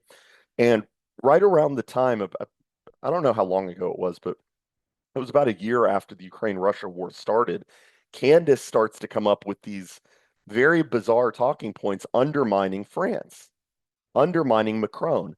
And whether it's intentional or not, a lot of these less intelligent people are just unwilling agents of propaganda, which is what Candace would qualify as. So yeah, it's not ridiculous at all to say that she's working for Russia. Maybe it's unintentionally, which would be very telling of a 95 IQ person, that you're actually just doing their bidding for them. And to act like the idea that people are funded by Russia is ridiculous. We just had the Tenet Media scandal. Dave Rubin, Benny Johnson, Tim Pool, Lauren Southern. They were all getting Russia money, basically. I know less about the Tim Pool aspect, but Lauren Southern was getting it. Benny Johnson was getting obscene amounts of money to just release a video every now and then. So yeah, they were taking Russian money. That's confirmed. So to act like this stupid face she has and act like that's just crazy. I mean, yeah, there is Russian influence. Yeah, there are different countries influencing our media. It's not all just Israel. Like Russia does do propaganda. They do run ops. So yeah, I mean, undermining the French president when they're remilitarizing and reasserting themselves on the global stage, yeah, that would actually track with Russian propaganda, Candace. You can put away the stupid face. Okay. A lot more likely to take Russian money than I would be to work for the CIA, because you would never take Russian money and you're not Russian. But I mean, I really hate the CIA. And I mean, Right. I mean, that's like very offensive to me. So I really hate, like, guys, I really hate the CIA. No, I hate the CIA. No, I really hate the CIA. This seems performative. This is very performative. And yeah, there's just it's a little too over the top. Like, Candace, I really hate the CIA. I don't think you do, man. why would you? It's like personal for you. Well, a little bit. Yeah. And anyway, like, who is this kid exactly? Mhm. And maybe it's just an accident that the guy goes after. Who is this kid exactly? The delegitimizing him, making him seem young and immature and stupid, or maybe not stupid. He didn't call him unintelligent, but who is this kid? Again, Tucker is more upset that Nick is exposing these things, and he's trying to make it seem like Nick is like a Fed or something like that, because I mean, really, he did some cursory research and found out that his dad was in the CIA. That's actually not that hard to find. But then you realize Tucker's just mad, not at he's mad at Nick, but he's not he's just mad that Nick uncovered the info and that he was the first one talking about his dad being in the CIA. So um and the other thing is like Nick was right. So, you can say, who is this kid all you want, but what he was saying, was it correct? It was by Tucker's own admission. So, it's not like he lied about you. He said something true, and Tucker's doing something very intentional here. Instead of just pushing the lie down and just saying, "I'm not going to talk about it," he's using a different approach. He's going to talk about the thing that was exposed in order to get buy-in from his audience and say, "Well, if Tucker were, involved with the intelligence agencies or anything, why would he be admitting his dad's in the CIA? He just wouldn't talk about it." This is intentional by Tucker. Exclusively goes after people who are in the same, roughly the same. And then he gets up there and he's like, making Holocaust jokes. And it's like, is it possible? What does that have anything to do? What does that have anything to do with his critiques of the anti-neocons? And then again, you realize this is a hit job. And Candace said earlier, "Oh, I don't do gotcha interviews." This whole segment is a gotcha ambush thing on Nick, and he's not even there to defend himself. And Tucker's over here talking about he how did he even lead up to this? It's so random that he throws in the Holocaust joke. It's like, wait, were we talking about that? Are we talking about offensive things he said? Or is that just a drive-by shot at Nick? And he does that with some other topics later. But yeah, it's just a drive-by shot that has no relevance to what he's talking about. Roughly the same. And then he goes after people who are in the same, roughly the same. And then he gets up there and he's like, making Holocaust jokes. And it's like, is it possible that this is like David Duke? And David Duke, every time I had a new show, David Duke would endorse my show. Yep. So there you go again. He's trying to tie Nick to the unhinged right. So I have thought about this. I do think that a lot of what they're trying to do to Nick is make him the modern David Duke. Um, and if you don't know who David Duke is, he's just look him up. But they are trying to make him like the modern. He's like a leper. You can't touch him because David Duke's name is invoked every time somebody wants to delegitimize the right. And Tucker it's kind of complicated. Tucker is saying that Nick is the one trying to delegitimize the anti-neocons like Vance and um, uh, Joe Kent and himself and Candace. But what's really happening here is Tucker is trying to delegitimize the true um, opponents of Israel and Jewish influence. So that's what he's doing to Nick. He's over here saying he's tried to delegitimize the real critics of Israel, when in reality, Tucker is doing the inverse of that, is he's trying to push Nick outside of the bounds of acceptable discourse and say, he's David Duke, we're the real ones, don't listen to him. And, he says, whenever I had a new show, David Duke would endorse it. I mean, look, you also can't really control who endorses you. If David Duke and I both like the movie Vanilla Sky, which is my favorite movie, if we both like that movie, does that mean that the movie is like Nazi propaganda or is a racist movie? No, you can't control who endorses you. Maybe you do have a good show, Tucker, and David Duke just happens to like it. That doesn't mean that like the substance of what he's saying is illegitimate. So yeah, the invoking David Duke's name is always intentional. Whenever people do that, just keep that in mind. That is a very intentional ploy to try to lump somebody in with him. And yeah, okay, maybe he likes. I don't know. That's always a very telltale sign. I don't know. Who the hell is David Duke? Well, David Duke is obviously part of a campaign to discredit people on the right. Obviously. Mm. And so stupid. I hate his affect. Part of a campaign to discredit people on the right. Obviously. Mm. And look at Candace. She's so dead-eyed. Part of a campaign to discredit people on the right. Obviously. Mm. Candace is so lost here. She does not know where Tucker is going with this.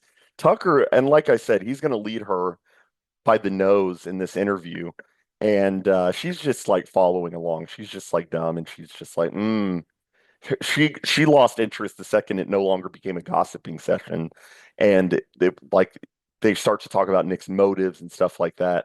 I don't think she's holding back because she's like, I don't want to lie about Nick. She's proven that she'll do that, but she's just sitting, she's lost. She's like, she doesn't know what he's talking about. She's like, she's thinking about where she's going to get her nails done and where she's going to go shopping after this. And, very 95 IQ thoughts. She's thinking about food and clothes, and Tucker, for his part, to be fair, is like running some high level propaganda here that she's not capable of following. And I think it's very obvious that Nick Fuentes is exactly the same. Doesn't mean everything he says is false. It doesn't mean he's not talented. He's enormously talented. There we go again. We have he's enormously talented. Not everything he says is false, which is another intentional thing to make Tucker seem like he's not just bashing the guy. But what's sandwiched in there is that I think Nick Fuentes is obviously, what does he even say he is? Or he says that he's the same as David Duke and he's meant to discredit people on the right. So is he insinuating that Nick is taking like intelligence money? Is he accusing Nick of the same thing that is he accusing Nick of basically what he's guilty of? Is there some projection going on here? Is he saying, oh, that guy's the Fed when he's really the Fed? I think that's more likely what's happening here. Fuentes is exactly the same. Doesn't mean everything he says is false. It doesn't mean he's not talented. He's enormously talented.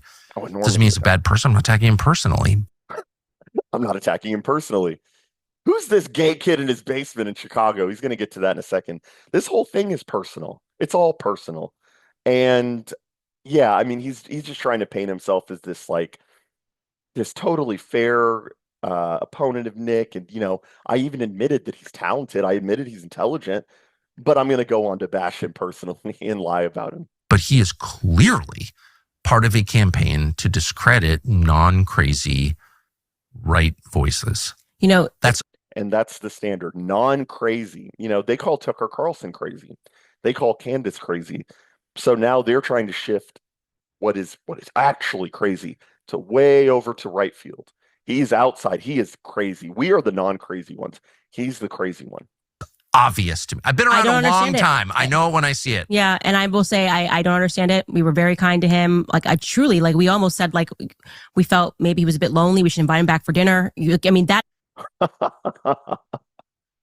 We thought he was lonely.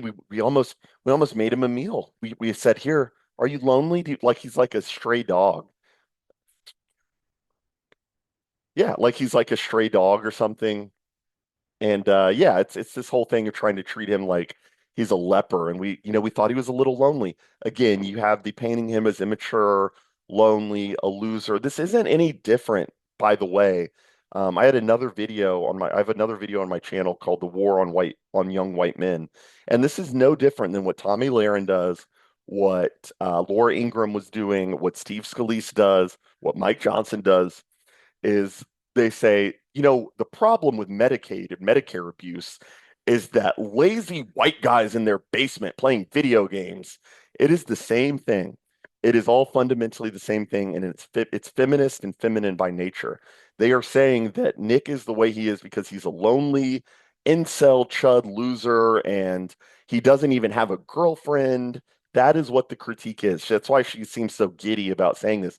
She's getting off on saying, we thought he's a little lonely, so we almost let him have a meal. Truly, like we almost said, like we felt maybe he was a bit lonely. We should invite him back for dinner. I mean, that's how good of an experience I had. It's clearly, and then it was a 180. So it's either it's a sad.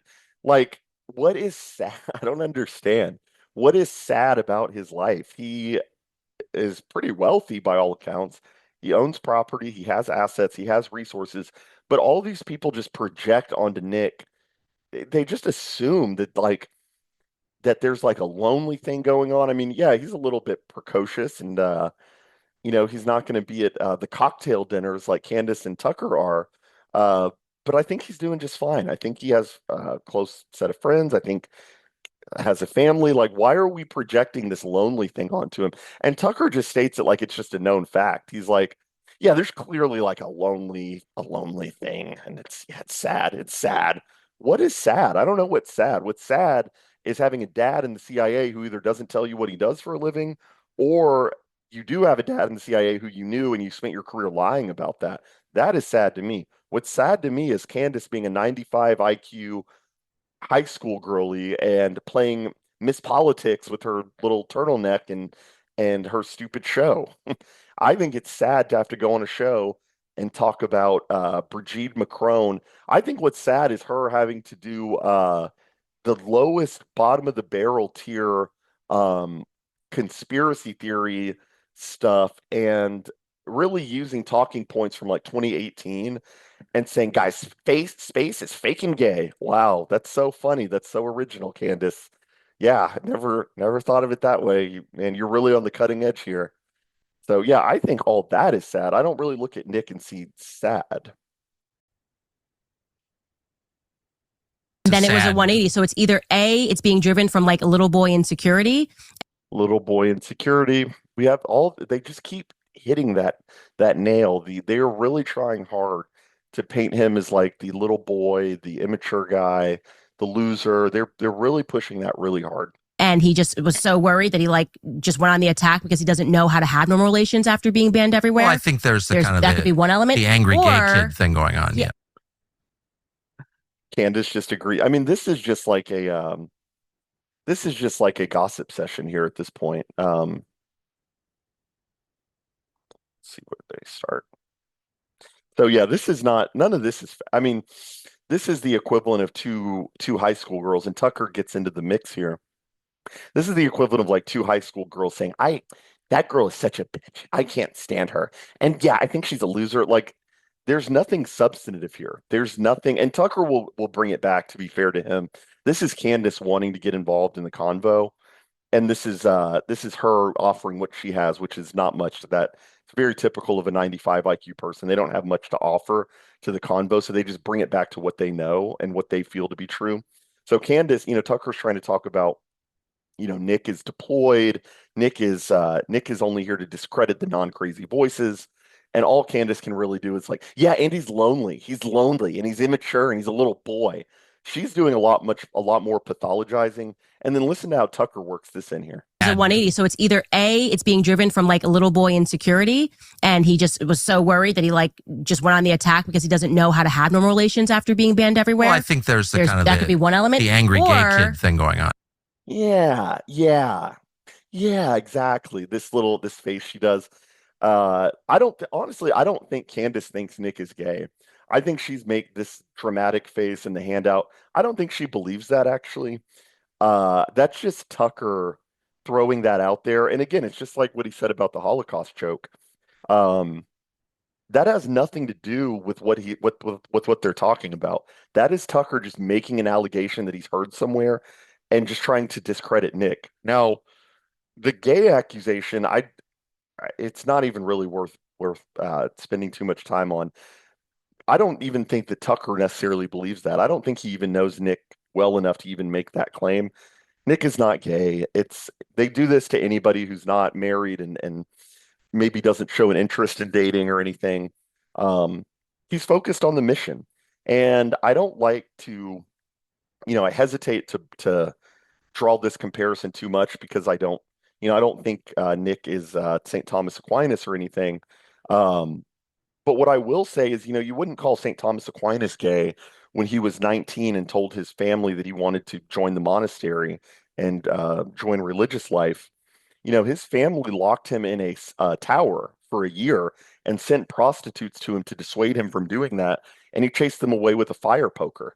Now, I'm not calling Nick St. Thomas Aquinas, but what I am saying, as one of the most renowned philosophers in Western civilization and one of the greatest saints to ever live and one of the doctors of the church, I wouldn't look at somebody like Aquinas and say, that guy's gay.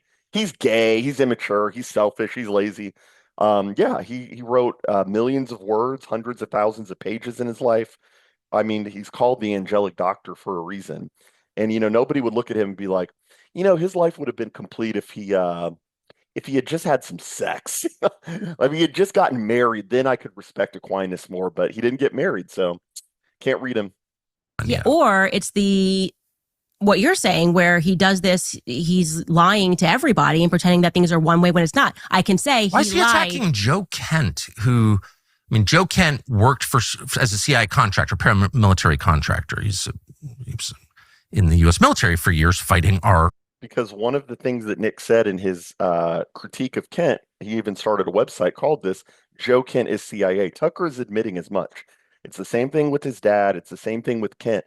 He's admitting that all these people are CIA and then are shocked that Nick is criticizing them.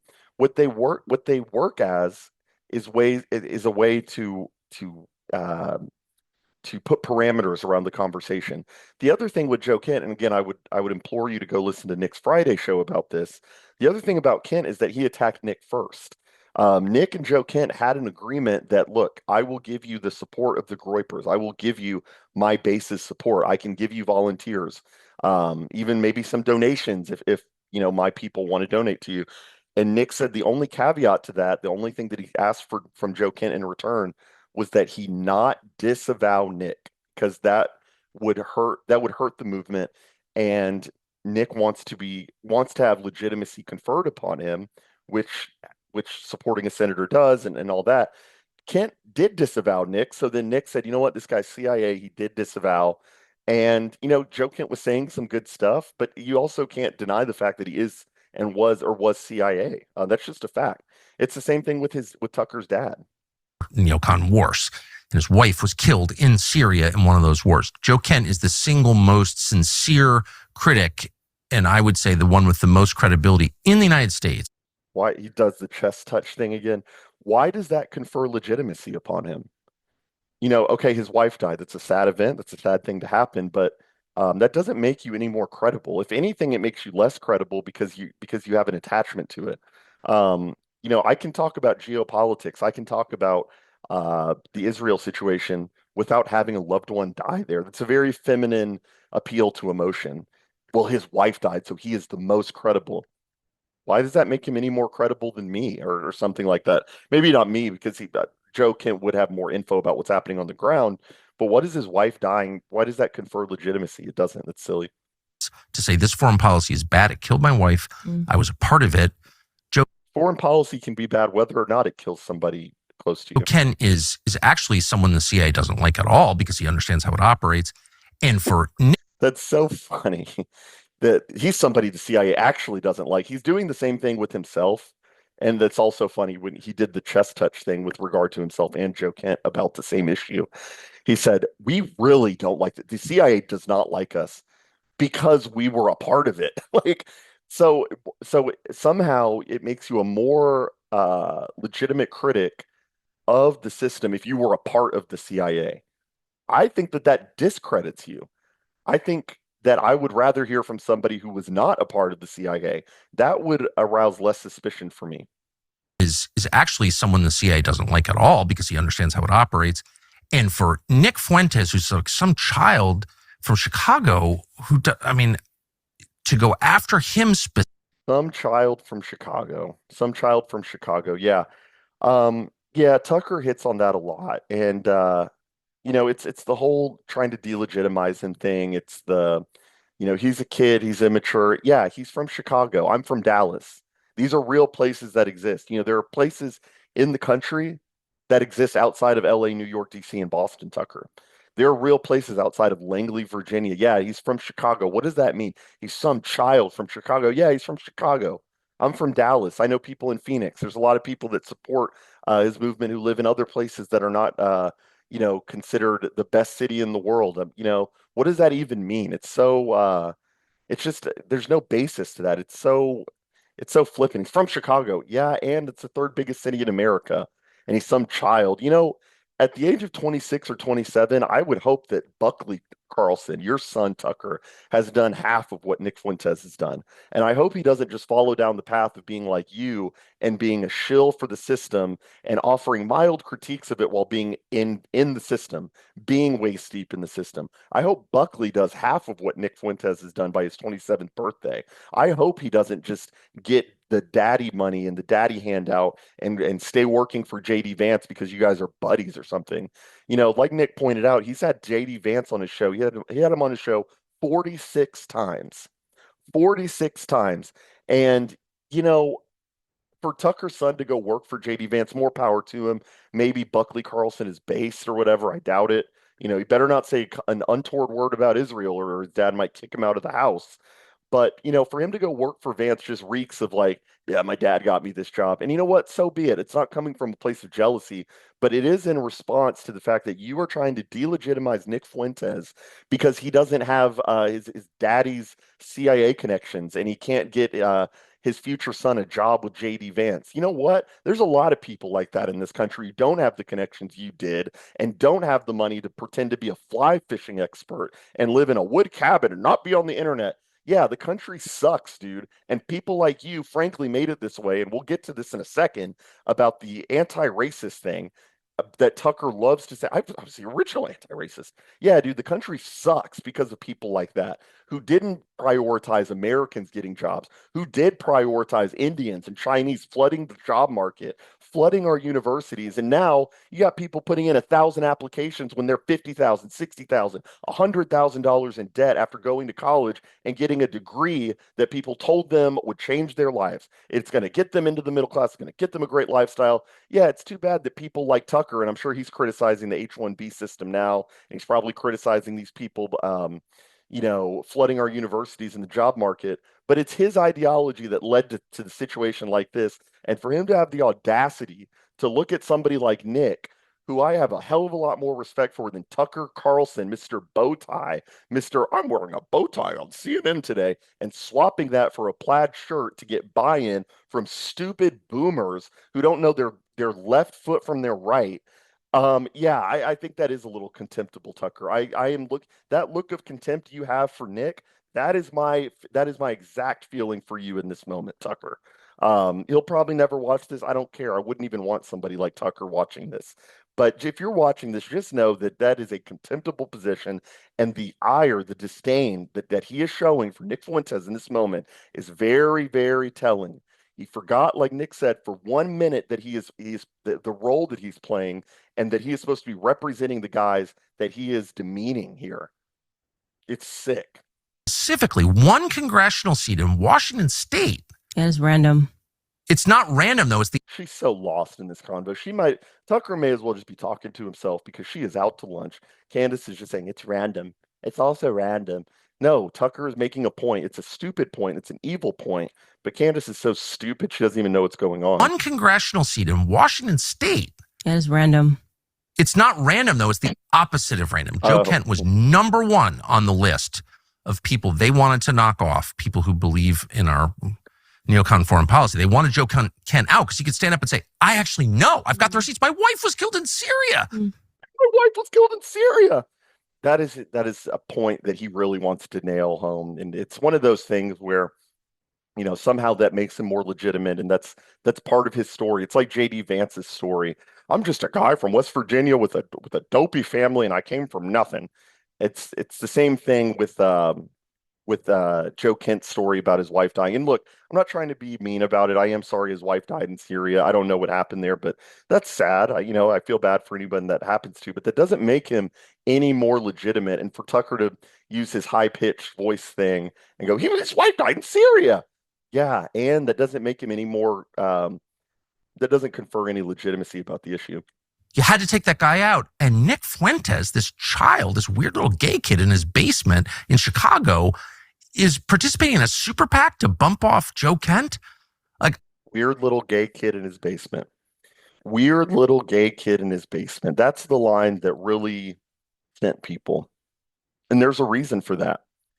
Tucker has made his bones since 2016, when it became popular to do so, to be the advocate of the disenfranchised white guy. You can say disenfranchised guy, whatever. We're really talking about people who have had their lives destroyed by the market, by capitalism, by globalism, by colorblind meritocracy that Tucker has spent his career talking about, especially this last 8 years.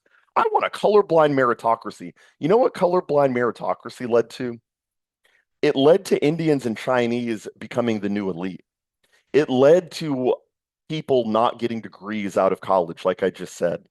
It led to companies saying, well, you know what? I don't see color. I don't see race. So therefore, I'm just going to hire 1 million Patels and 1 million Yangs or whatever, and they can run the company because I don't see color. I just see who the best man for the job is. You know what? I do see color. I look at America as a fundamentally white country with a small contingent of historical black people that made up this country. I do see color. I see black and white. I don't see Indians and Asians as a part of the American ethos, the myth of America. I don't see that. And that mindset led to them infiltrating the elite, infiltrating the universities. I love colorblind meritocracy. Yeah, dude, we know you do. And that's why young people like Nick, who he was a disenfranchised guy, weren't able to get ahead. Not everybody has Tucker Carlson as their daddy who can get them a job with JD Vance. And not everybody is like Tucker Carlson who has Dick Carlson as their daddy who can get them a job being a propagandist or something. Not everybody has that, Tucker. Not everybody lives in New York. Not everybody can afford a wood cabin in Maine and do fly fishing on the weekend. Yeah, some people live in Dallas, Texas. Some people live in Chicago. Some people live in Indianapolis. I know those places, the mask slipped for a second. He forgot that these people do exist. They are real. They are his supporters. And it ties back into earlier. He said, who funds him? Yeah, real people like me fund him. Real people like Spexo. Real people like PineSap fund him. Real people like Beardson and thousands of others that fund him and make it possible and support him. We're not random. We're not losers in a basement. I'm a guy with a family who sees what America is turning into, and I don't like it. And for you to look at the guy who's really trying to change things, he's just a loser in his basement. He's a gay kid. Shut up, man. It is so evil. It is so evil, and it's not right, man.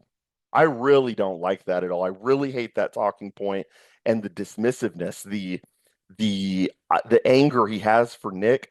I guarantee you that is how he feels about these rubes in America that he claims to represent. That is how he feels. He can play this nice guy thing and go, I love the American people. I just love the middle of the country. No, you don't. Because if you did, you would understand where Nick Fuentes is coming from, and you're not even trying to. It's evil. I've been around this my whole life. I know what that is. It's just an organized effort. Yeah. And he also did. She's lost. Yeah, she's so lost. This is what 95 IQ and boomer bucks will get you. A spot on Tucker Carlson where you don't even know what the hell you're talking about. The thing that David Duke always did, including to me, which is be like, oh, yeah, it's my friend. And everyone's like, oh, Tucker Carlson's been endorsed by David Duke.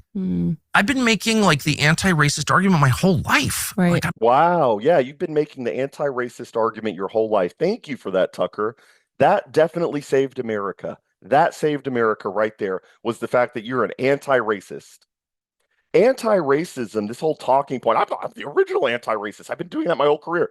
Yeah, you know what? Maybe if this country were a little less anti-racist, people would be able to get a freaking job out of college. People wouldn't be straddled with $100,000 worth of debt to do nothing and work at a McDonald's or work at a Starbucks their whole career. But no. Because Tucker was making the anti-racist, colorblind meritocracy argument, thank goodness for that, because without them, we wouldn't have 1 million Indians here driving up the housing prices. I mean, yeah, that is insane. Thank you for making the anti-racist argument, Tucker. Because thank goodness you saved us from ourselves there, because, housing was getting a little too affordable. I'm glad he made the anti-racist argument so we could drive those housing prices up. The schools were a little too homogenous in the Dallas suburbs. Thank goodness they're 70% Indian now. Woo! Definitely saved us with your anti-racism, Tucker. Thank you for that. And thank you for pushing colorblind meritocracy, because without that, man, some of these white kids out of college, they might be doing a little too good. So, you know what? Let's let in some diversity. Let's let in some color. Colorblind meritocracy. I don't even see it. I don't even see your name on the application. I just see a hardworking American who's going to vote Republican. Thank you for pushing those things, Tucker, because without those, things might be a little too good right now. Might be a little too good, and we might be a little too comfortable. Thanks for adding some flair to America, dude. Yeah, great job, Tuck. Not for David Duke. Do I think David Duke is right when he's against affirmative action? You bet I do, but I'm not for David Duke. But David Duke would. Why are we talking about David Duke? This has nothing to do with David Duke, and he's trying to align Nick with that. You may as well be talking about Patrick Starr right now. Why are we talking about this? It's because this is all illegitimate. This is all a lie, and it is meant to delegitimize Nick and shove him off to the right, and so he can go back to his basement in some no-name city like Chicago. That why are we talking about this? Why? What is the point of talking about David? I don't care about him. Try to discredit people by hugging them. And that's exactly what Fuentes did. He goes out there, meet all these people, show up, hi, I'm Nick Fuentes. Can I get my picture with you? That's a campaign to destroy credible voices on the right. Tucker's very passionate about this. And does Nick do that? Did he go up to people and ask them to take the picture with him? Now, you could say that he does use larger voices than his to confer legitimacy upon his movement, which is what he did with Marjorie Taylor Greene when she served a purpose for him. But what's wrong with that? If somebody is doing a good job, which she was at the time before she went whatever, Marjorie Taylor Greene was doing a good job and she spoke at his conference. Is that really an effort to delegitimize good voices on the right? Or is that just a normal thing you do when you're running a political movement and you try to get people like Steve King, Marjorie Taylor Greene, whoever, to speak at your conference? That I don't see. I'm not drawing the connection here, Tucker, but maybe, maybe I'm just a stupid guy who lives in Dallas. Maybe I don't deserve what Buckley deserves because I was born in Texas. So maybe I'm just not seeing it, but I don't see what's wrong with trying to confer legitimacy upon your movement by getting influential people to speak at your conference. I don't get that. Maybe I'm an idiot though. And Fuentes is part of it. And I know I'm inviting endless trouble by saying this because. Yeah, you're so brave, Tucker. That's the other thing. I'm inviting endless trouble. Yeah, then you should shut your mouth if you're wrong and lying about something. But yeah, you're such a martyr, Tucker. You're really doing a brave work here, dumping on Nick Fuentes. Yeah, nobody's done that before. Nobody's lied about him before. Nobody has told lies about the working class, not even the working class, the disenfranchised class within America. Nobody's ever lied about them before. Great, brave work you're doing here, because without Tucker dumping on Nick, I don't know who would do this brave work. Great job, Tucker. This is a kid with a lot of spare time, but it's a lot of spare time. I don't think he has a lot of spare time. I think he's very busy changing the political conversation, changing the discourse. I don't think he's just sitting around picking his ass all day. I think he's doing a show. He's running a nonprofit. Yeah, I don't think he's just, and then again, it's the whole, he's just a kid in his basement and he's lazy and he's immature and he's all this stuff. Those are not landing anymore. They're not landing anymore.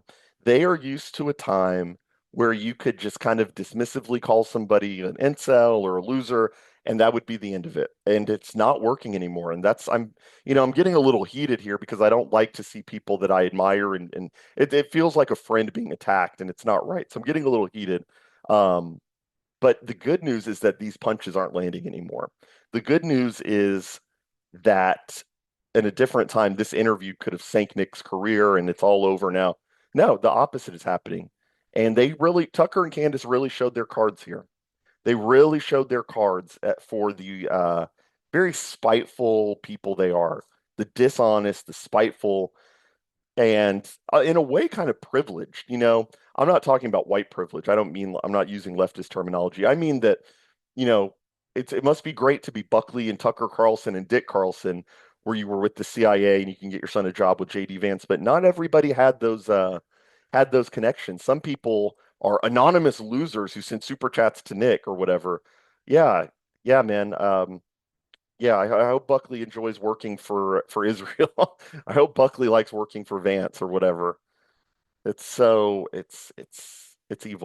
It's just a fact, and I've seen it a lot. Yeah, and I, you can believe me or not, but that's the second time he's done that. He said, "You can believe me or not. You don't have to believe me." It's because he knows he's lying.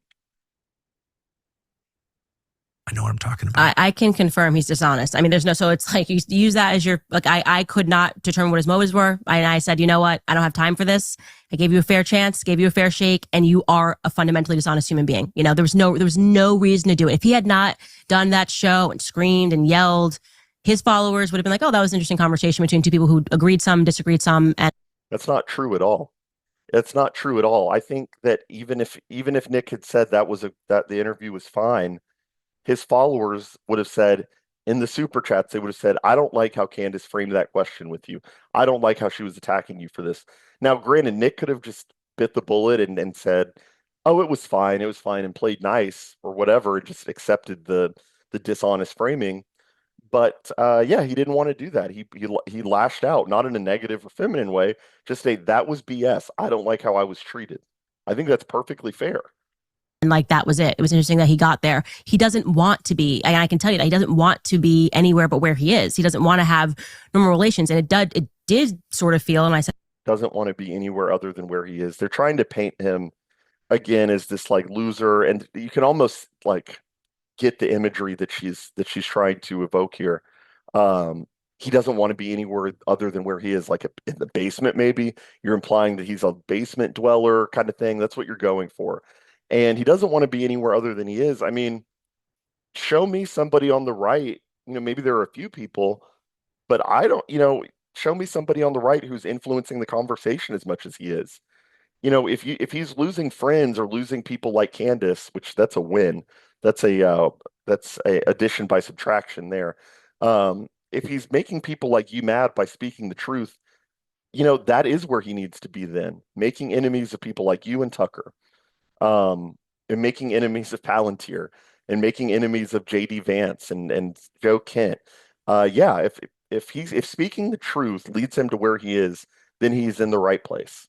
So this idea that he wants to be relegated to the ghetto of the internet, nope. He's pulling about 400,000, 500,000 views per day on his weekly shows. That's more than Ben Shapiro gets on his. I think he's actually in a good place. that to him that he's like responding to orders somewhere because why are you attacking me? Well, why are you attacking funders? Dave Smith? What is the issue with Tucker does it again. I knew he did it twice. I forgot. I had a feeling he does it twice. So yeah, he's very hung up on this issue of who is funding this Nick Fuentes. Why are you so hung up on that? Why are you so hung up on that? And why? And it's not even so much like why he's hung up on it. It's the fact that he cannot conceptualize grassroots authentic support. In Tucker Carlson's mind, Nick can only have influence if he is being pushed by a billionaire, if he's getting money from a foreign lobby or something. It does not follow in Tucker Carlson's brain that somebody could get behind a webcam for years and build a studio and develop their talking points and gain authentic support. That's not something that is in his, that's not something that's a part of him. That's not something he's ever done. Everything that's ever sponsored him, everyone that sponsored him is some mega group. It's a millionaire, it's a billionaire. The idea of reading, $20 super chats and taking a $10 donation, it does not follow in his brain that that's a real thing that happens. There's a reason he's asked that twice. Who's funding him? Who's funding him? Why do you care? And what is so bizarre to you about the idea that, it's kind of like Trump. Like in 2016, 70% of his donations were from small donors. I forget what the threshold is. I think it's like $100 or less per donation. Would you have said to Trump, like, who's funding you? Now, in his case, it was the Adelsons who made up that other 30% or whatever in big money. But, the idea that somebody can't just get small donations or something is ridiculous. And it's very telling that he can't conceptualize that. That says a lot about him. Dave Smith? And he couldn't answer the question. Exactly. He couldn't answer the question. He was just like, well, the fakest thing I've ever seen. And I'm like, why do you hate Dave Smith over Joe Rogan? And it's like, well, Dave Smith is this kind of a Jew. And I'm like, okay, I don't either. You really are this immature and you haven't gotten further in your ideas. So what does that even mean? So first of all, when she asked Nick about Dave Smith, she asked him that like 4 different times. She was like, so I don't understand why you're attacking Dave. She's like, well, then again, we do have the 95 IQ thing rearing its ugly head again.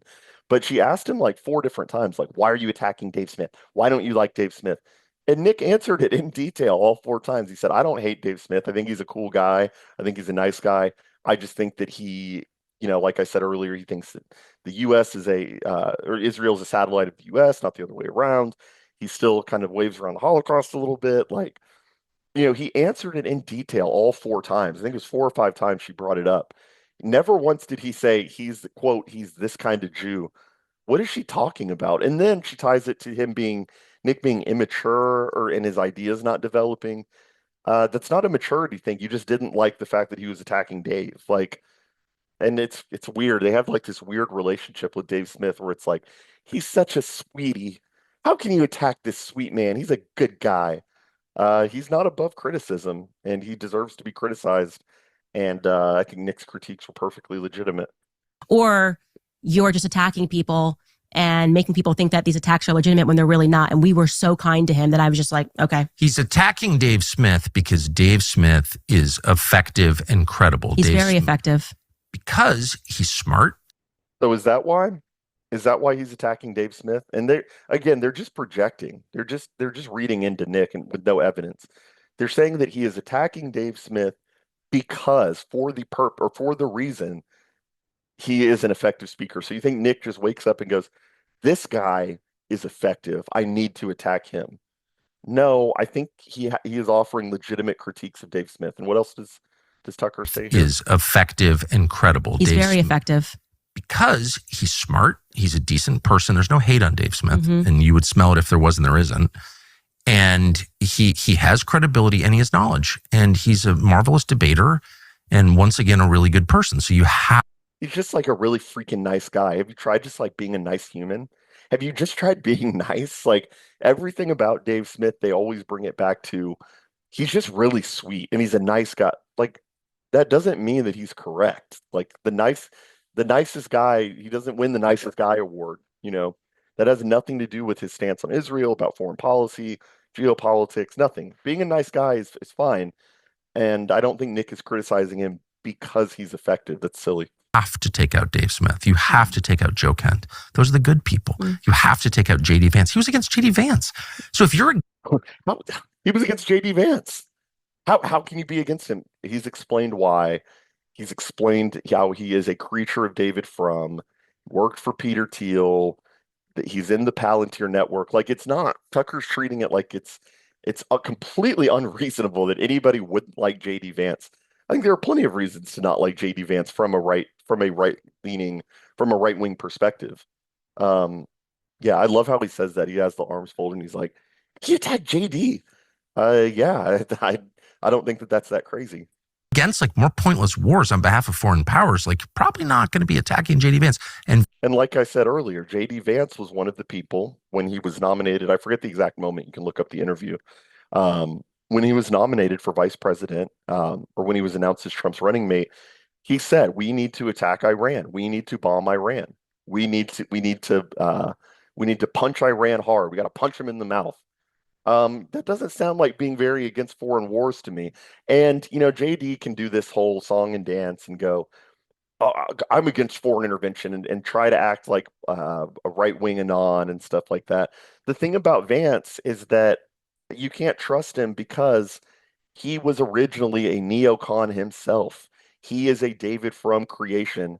So anything Vance says comes with a lot of skepticism because he has shown the ability and the desire to say anything for power. He will say anything. He will work for anyone. He will change his views. He was pro-Obama. That doesn't sound to me like somebody who I need to be trusting on the right wing. Nick has been incredibly consistent with his views. JD Vance, on the other hand, has not. And he has shown a willingness and a desire to say and do anything for power. And yeah, people have picked up on that Vance, there's something weird there, some psychopathy there, some sociopathy. There's something there with Vance. Vance was exactly the person he was attacking.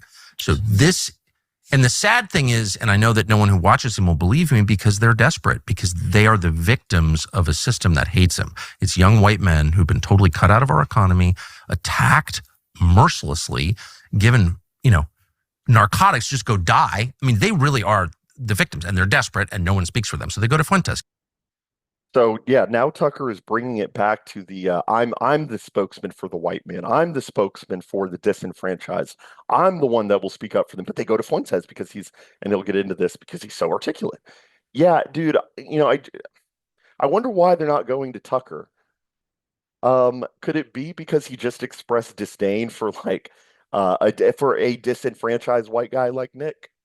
Could it be that they smell something off with you and Nick's viewers feel something inauthentic. I know it's shocking. It's jarring the idea that Tucker comes off as inauthentic with this laugh and traded in the bow tie for a plaid shirt and a wood cabin and fly fishing.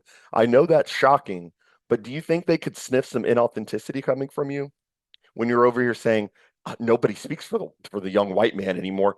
Yeah, I know you really want that role and you're annoyed that Nick is kind of undercutting you on that and is taking some of your market share and your audience share away. But yeah, maybe it's because you express disdain for them also. And I don't have a problem with being an elitist. I think Nick is an elitist too. But Tucker is dishonest about it. He wants to wear the tie. He wants to say, "Oh, I don't even have a computer, whatever. I don't use the internet," whatever he says. And it's a lie. It's a lie. This is all a facade from him. This whole Mr. Everyman, I just want to go fishing. This is a facade. You know that because he still is an elitist, but his role was that of an elitist pre 2016. That is what he was doing. He was the bow tie guy. He's dad CIA. He's plugged in with intelligentsia. He's working for Rupert Murdoch. He's begging to work at the Weekly Standard. Yeah, that does not scream Mr. Everyman to me.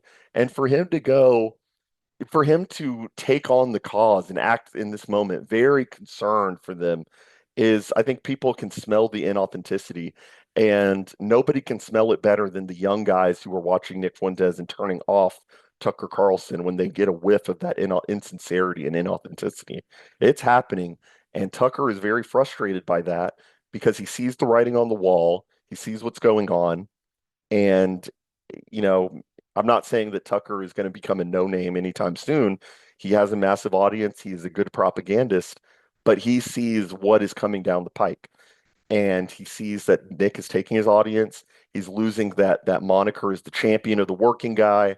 Yeah, it's a little tough to pull that move when your dad was in the CIA and you're getting Buckley a job with JD Vance and you're funded by Chris Buzzkirk and the Rockbridge Group and all that stuff. So um, I might be wrong about the Rockbridge Group. Someone's gonna have to fact check that, but you get my point. He's getting money from all these outside sources, and he can't conceptualize that somebody gets small donations and that somebody shocking doesn't live in New York, LA, DC, or Boston, and is just like a regular guy who uh, doesn't have a pedigree. Yeah, I'm shocked, Tucker. because he's like incredibly articulate. And there we go again with the compliment sandwich. He's incredibly articulate. He's been doing that the whole time. It's very intentional. And like I said a few minutes ago, after Candace kind of had her bitching sesh about Nick for a few minutes, Tucker just took over the interview and took it where he wanted it to go because he really doesn't care about the drama, like the petty 95 IQ nonsense that Candace is spouting. He cares about protecting this little Palantir group that he's forming, that he's a part of. The Vance, the Teal, the Alex Karp, um, all that stuff. And he wants to claim that all these people are anti-neocon when they're all tied in with Palantir, which is, you know, uh, a subsidiary, or the CIA is a subsidiary basically of Palantir. The CIA it was Palantir's biggest client. So you can't really play the I hate war thing, but I get Palantir and Peter Thiel money and Alex Karp loves me. It doesn't work that way, and it's a weird facade that they're trying to pull here. Yeah, it's very dishonest and it's very shaky ground they're standing on. It's very tough to be like, I'm the anti-war guy, but I work for the CIA, but all my money comes from Palantir, but I'm best friends with Peter Thiel, who's running an intelligence data gathering network and doing Israel's bidding in Gaza. It's hard to pull that. And they think he's our leader. But in one of the saddest ironies of all, like he's acting against your interests, actually. It's This is this is almost creepy. This is creepy. This last part where Tucker goes, it's like he's whispering. It's like he's like a mystic, like a wizard or something. He's trying almost to it almost comes off as threatening almost. It's very weird. Um it's like he's talking to Nick's audience. He's like, it's so sad that you're going to fall for this Nick propaganda. He's leading you down a dark path.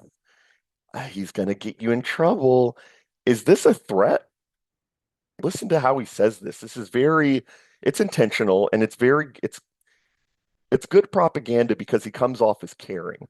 He comes off as he's trying to help these guys, but they just want to listen to Nick Fuentes and he's going to walk them off a cliff. It's going to be really scary when a false flag happens. Leader. But in one of the saddest ironies of all, like he's acting against your interests, actually. It's, yeah. It's really dark. Yeah, I don't believe he says, It's really dark. What's dark about that? I'm going to go to something that we can share here. I said this a year ago. I said this 1 year ago. When did I say this? On June 15th. Keep that in mind. This was over a year ago. I tweeted out during AFPAC 4 when we were outside of the TPUSA event that Candace Owens was speaking at, funny enough. I said, right now, Pine Sap is leading a 500 plus person rosary. It may have been 300 or 400, but whatever. Right now, Pine Sap is leading a 500 plus person rosary.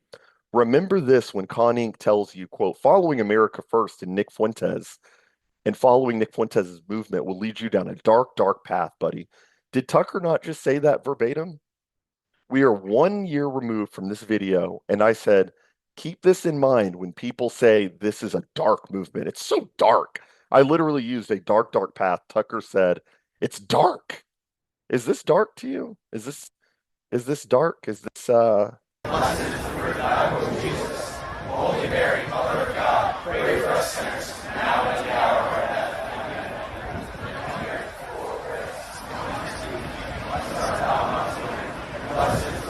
Amen. Is that dark? Does that look evil? Does that look sinister? Does that look like a movement that is leading people down a sinful path? I mean, we all sin. That's not to say Nick is a religious leader or he's perfect, but it is to say that, like, they really go for this without evidence and say it's dark. What's dark about that? He's just throwing that out there as just a throwaway line. It's dark. What is dark about following the movement of a young, precocious, intelligent person who has basically expert political analysis and encourages people to go to church? You get I've heard probably hundreds at this point, people on Nick's show who send a super chat, and I know super chats, it's like that's the bottom of the barrel for getting donations for someone like Tucker. It's too bad he's not getting money from the Mercer family or from Chris Buzzkirk, because then it would be legitimate. But I've heard hundreds at this point of people super chatting Nick saying that his show has brought them closer to Catholicism and brought them back to the faith. Maybe Tucker doesn't like that. He said the other day that, I love Catholics. He does the compliment sandwich thing a lot. He said, I love Catholics. Some of my best friends are Catholic, but only Protestants think for themselves. Got it. So are you mad? Maybe if Nick was leading them to Protestantism, he would be more for it. No, he wouldn't. But what's dark about this movement? It's leading people to God. It is vamping up legitimate critiques of foreign powers. What's dark about this exactly? It's dark. I don't see darkness when I watch that rosary video. I no longer think that he believes what he says, and I can say that, like, even the whole, I just say I'm a racist. I know in part he says stuff to be entertaining, and that's fine. There's an element of it that is meant to be entertaining, but you got people do on that. a pod. People do that also. They say he's a great entertainer. He's very entertaining, and that's supposed to stand in for the idea that he doesn't believe what he says. He's just entertaining. And no, he does believe what he says, and that ties in with he's so funny. He's intelligent, but it's a way to make the audience question when they hear Nick say something. They say, well, does he really believe that, or is he just going for laughs? Is he just trying to be entertaining? It's like, no, I think he believes what he says. I don't think he would be going through half of what he's going through on a personal level with the banks, with the deplatforming, with the canceling, with the no-fly list. You think he's doing that to be entertaining? Maybe this is a tell here. Maybe this is a little bit of, accuse others of what you're guilty of. Maybe Candace and Tucker, well, more so Candace, views herself as just an entertainer that doesn't really believe what she says. I don't know. If she can levy that claim against Nick, I can levy that claim against her. Really dark. Yeah, I don't believe he says, I don't I no longer think that he believes what he says. And I can say that, like, even the whole, yeah, I just say I'm a racist. I know in part he says stuff to be entertaining, and that's fine. There's an element of it that is meant to be entertaining. But you got on a flight to come down onto a podcast with a black woman. Like, I don't think you're racist. I don't believe your ideas that women, it's like, women need to shut up. It's like, okay, why are you on my podcast? Why are you saying that you want people to have you on their podcast? Yeah, so I pointed this out in the last video I did analyzing Candace and Nick's interview. I had a feeling, if you go back to that interview or that analysis video, I had a feeling that when they started talking about race, I called it. I said, I bet when they start talking about race, Candace will say something like, well, I'm an intelligent black woman and you're on my show, so how can you be racist? It's like, yeah, Candace, are we really at the level? Are we really at 2015? And you realize she is a 95 IQ person. You realize that she hasn't updated any of her ideas because we are still talking about the knacks out fallacy. Not all X are like that. Yeah, Candace, I know that because you may have an IQ, a standard deviation above the average. Um, yeah, I know in your mind that discredits every race realist position, um, but actually, that kind of proves the race realist position. If you go to China and if you have a group of Chinese guys and a thousand of them are 5'9", and there's one 7'6" guy, that does not actually change the average. That actually means that actually proves the rule. I know this is very high-minded stuff for you, Candace. This is tough to grasp. But yeah, just because he went on your show doesn't disprove his take on race. Um, what a silly point. And it's like, that's just a way to gas herself up and be like, well, you're on my show, very sassy. And it's like, that doesn't disprove anything. We do live in the world. She says he wants women to shut up, but he went on my podcast. Yeah, I mean, we live in the year 2025 and the 19th Amendment exists. And yeah, some women have big platforms, and he didn't think it would be an ambush interview and thought it would be a good way to get some more reach. So yeah, that doesn't disprove anything, Candace. I know in your brain that's like the biggest slam dunk of all time, but that actually doesn't mean anything. And you have Tucker yucking it up. Yeah, I'm sure that's a real laugh, by the way, Tucker. So there's a gap between what he says and how he acts. And for me, that's just worthy of dismissing, full stop. Be authentic. I don't care who you are. Like, genuinely, I kind of like Taylor Lorenz because I know that she actually believes what she says. Totally Do you get what I'm agree. saying? I Like, at totally least she's agree. authentic. And she's been wearing a mask for 5 years. Okay. It is real to her. COVID is real to her. Yeah, this is Candace enjoying that Tucker laughed at her joke again. She's very happy. Her face like brightens up when Tucker laughs at her jokes. Um, because that's all she really has is to try to make people laugh and just be generally entertaining and not have too much substance to what she says. So, um, I think that about wraps it up. Is that around where they stop talking about Nick? Fuentes. Okay, so I don't think they really say anything else about This is not a performance. She is not. Look at this guy. Look at that laugh, man. Nobody laughs like that. Nobody laughs like that. That's so insincere. And he's like, he's wondering why people follow Nick. Maybe it's because, he's a real human being. This is not a real human being. This is like a creation. This is a tailored message. It's all mixed up. And they want to wonder why he has an audience, why people watch him, because that's really what it is.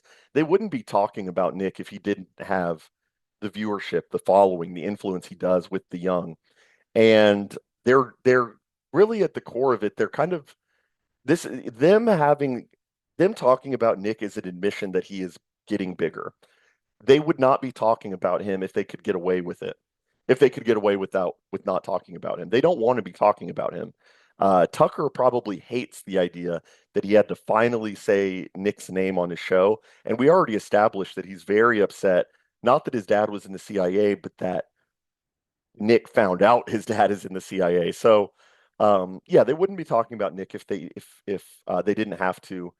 And yeah, I mean that's kind of the way I've been a little heated throughout some of this video because I don't like seeing people I admire talked negatively about. But yeah, this is kind of an admission on their part that the vibe is shifting. Nick is growing in popularity, especially after the Iran attacks. And yeah, they wouldn't be doing this if they if they could get away with not doing it. So just keep that in mind. This is a dub. Um, so yeah, I hope you guys enjoyed this. This went a lot longer than I thought it would.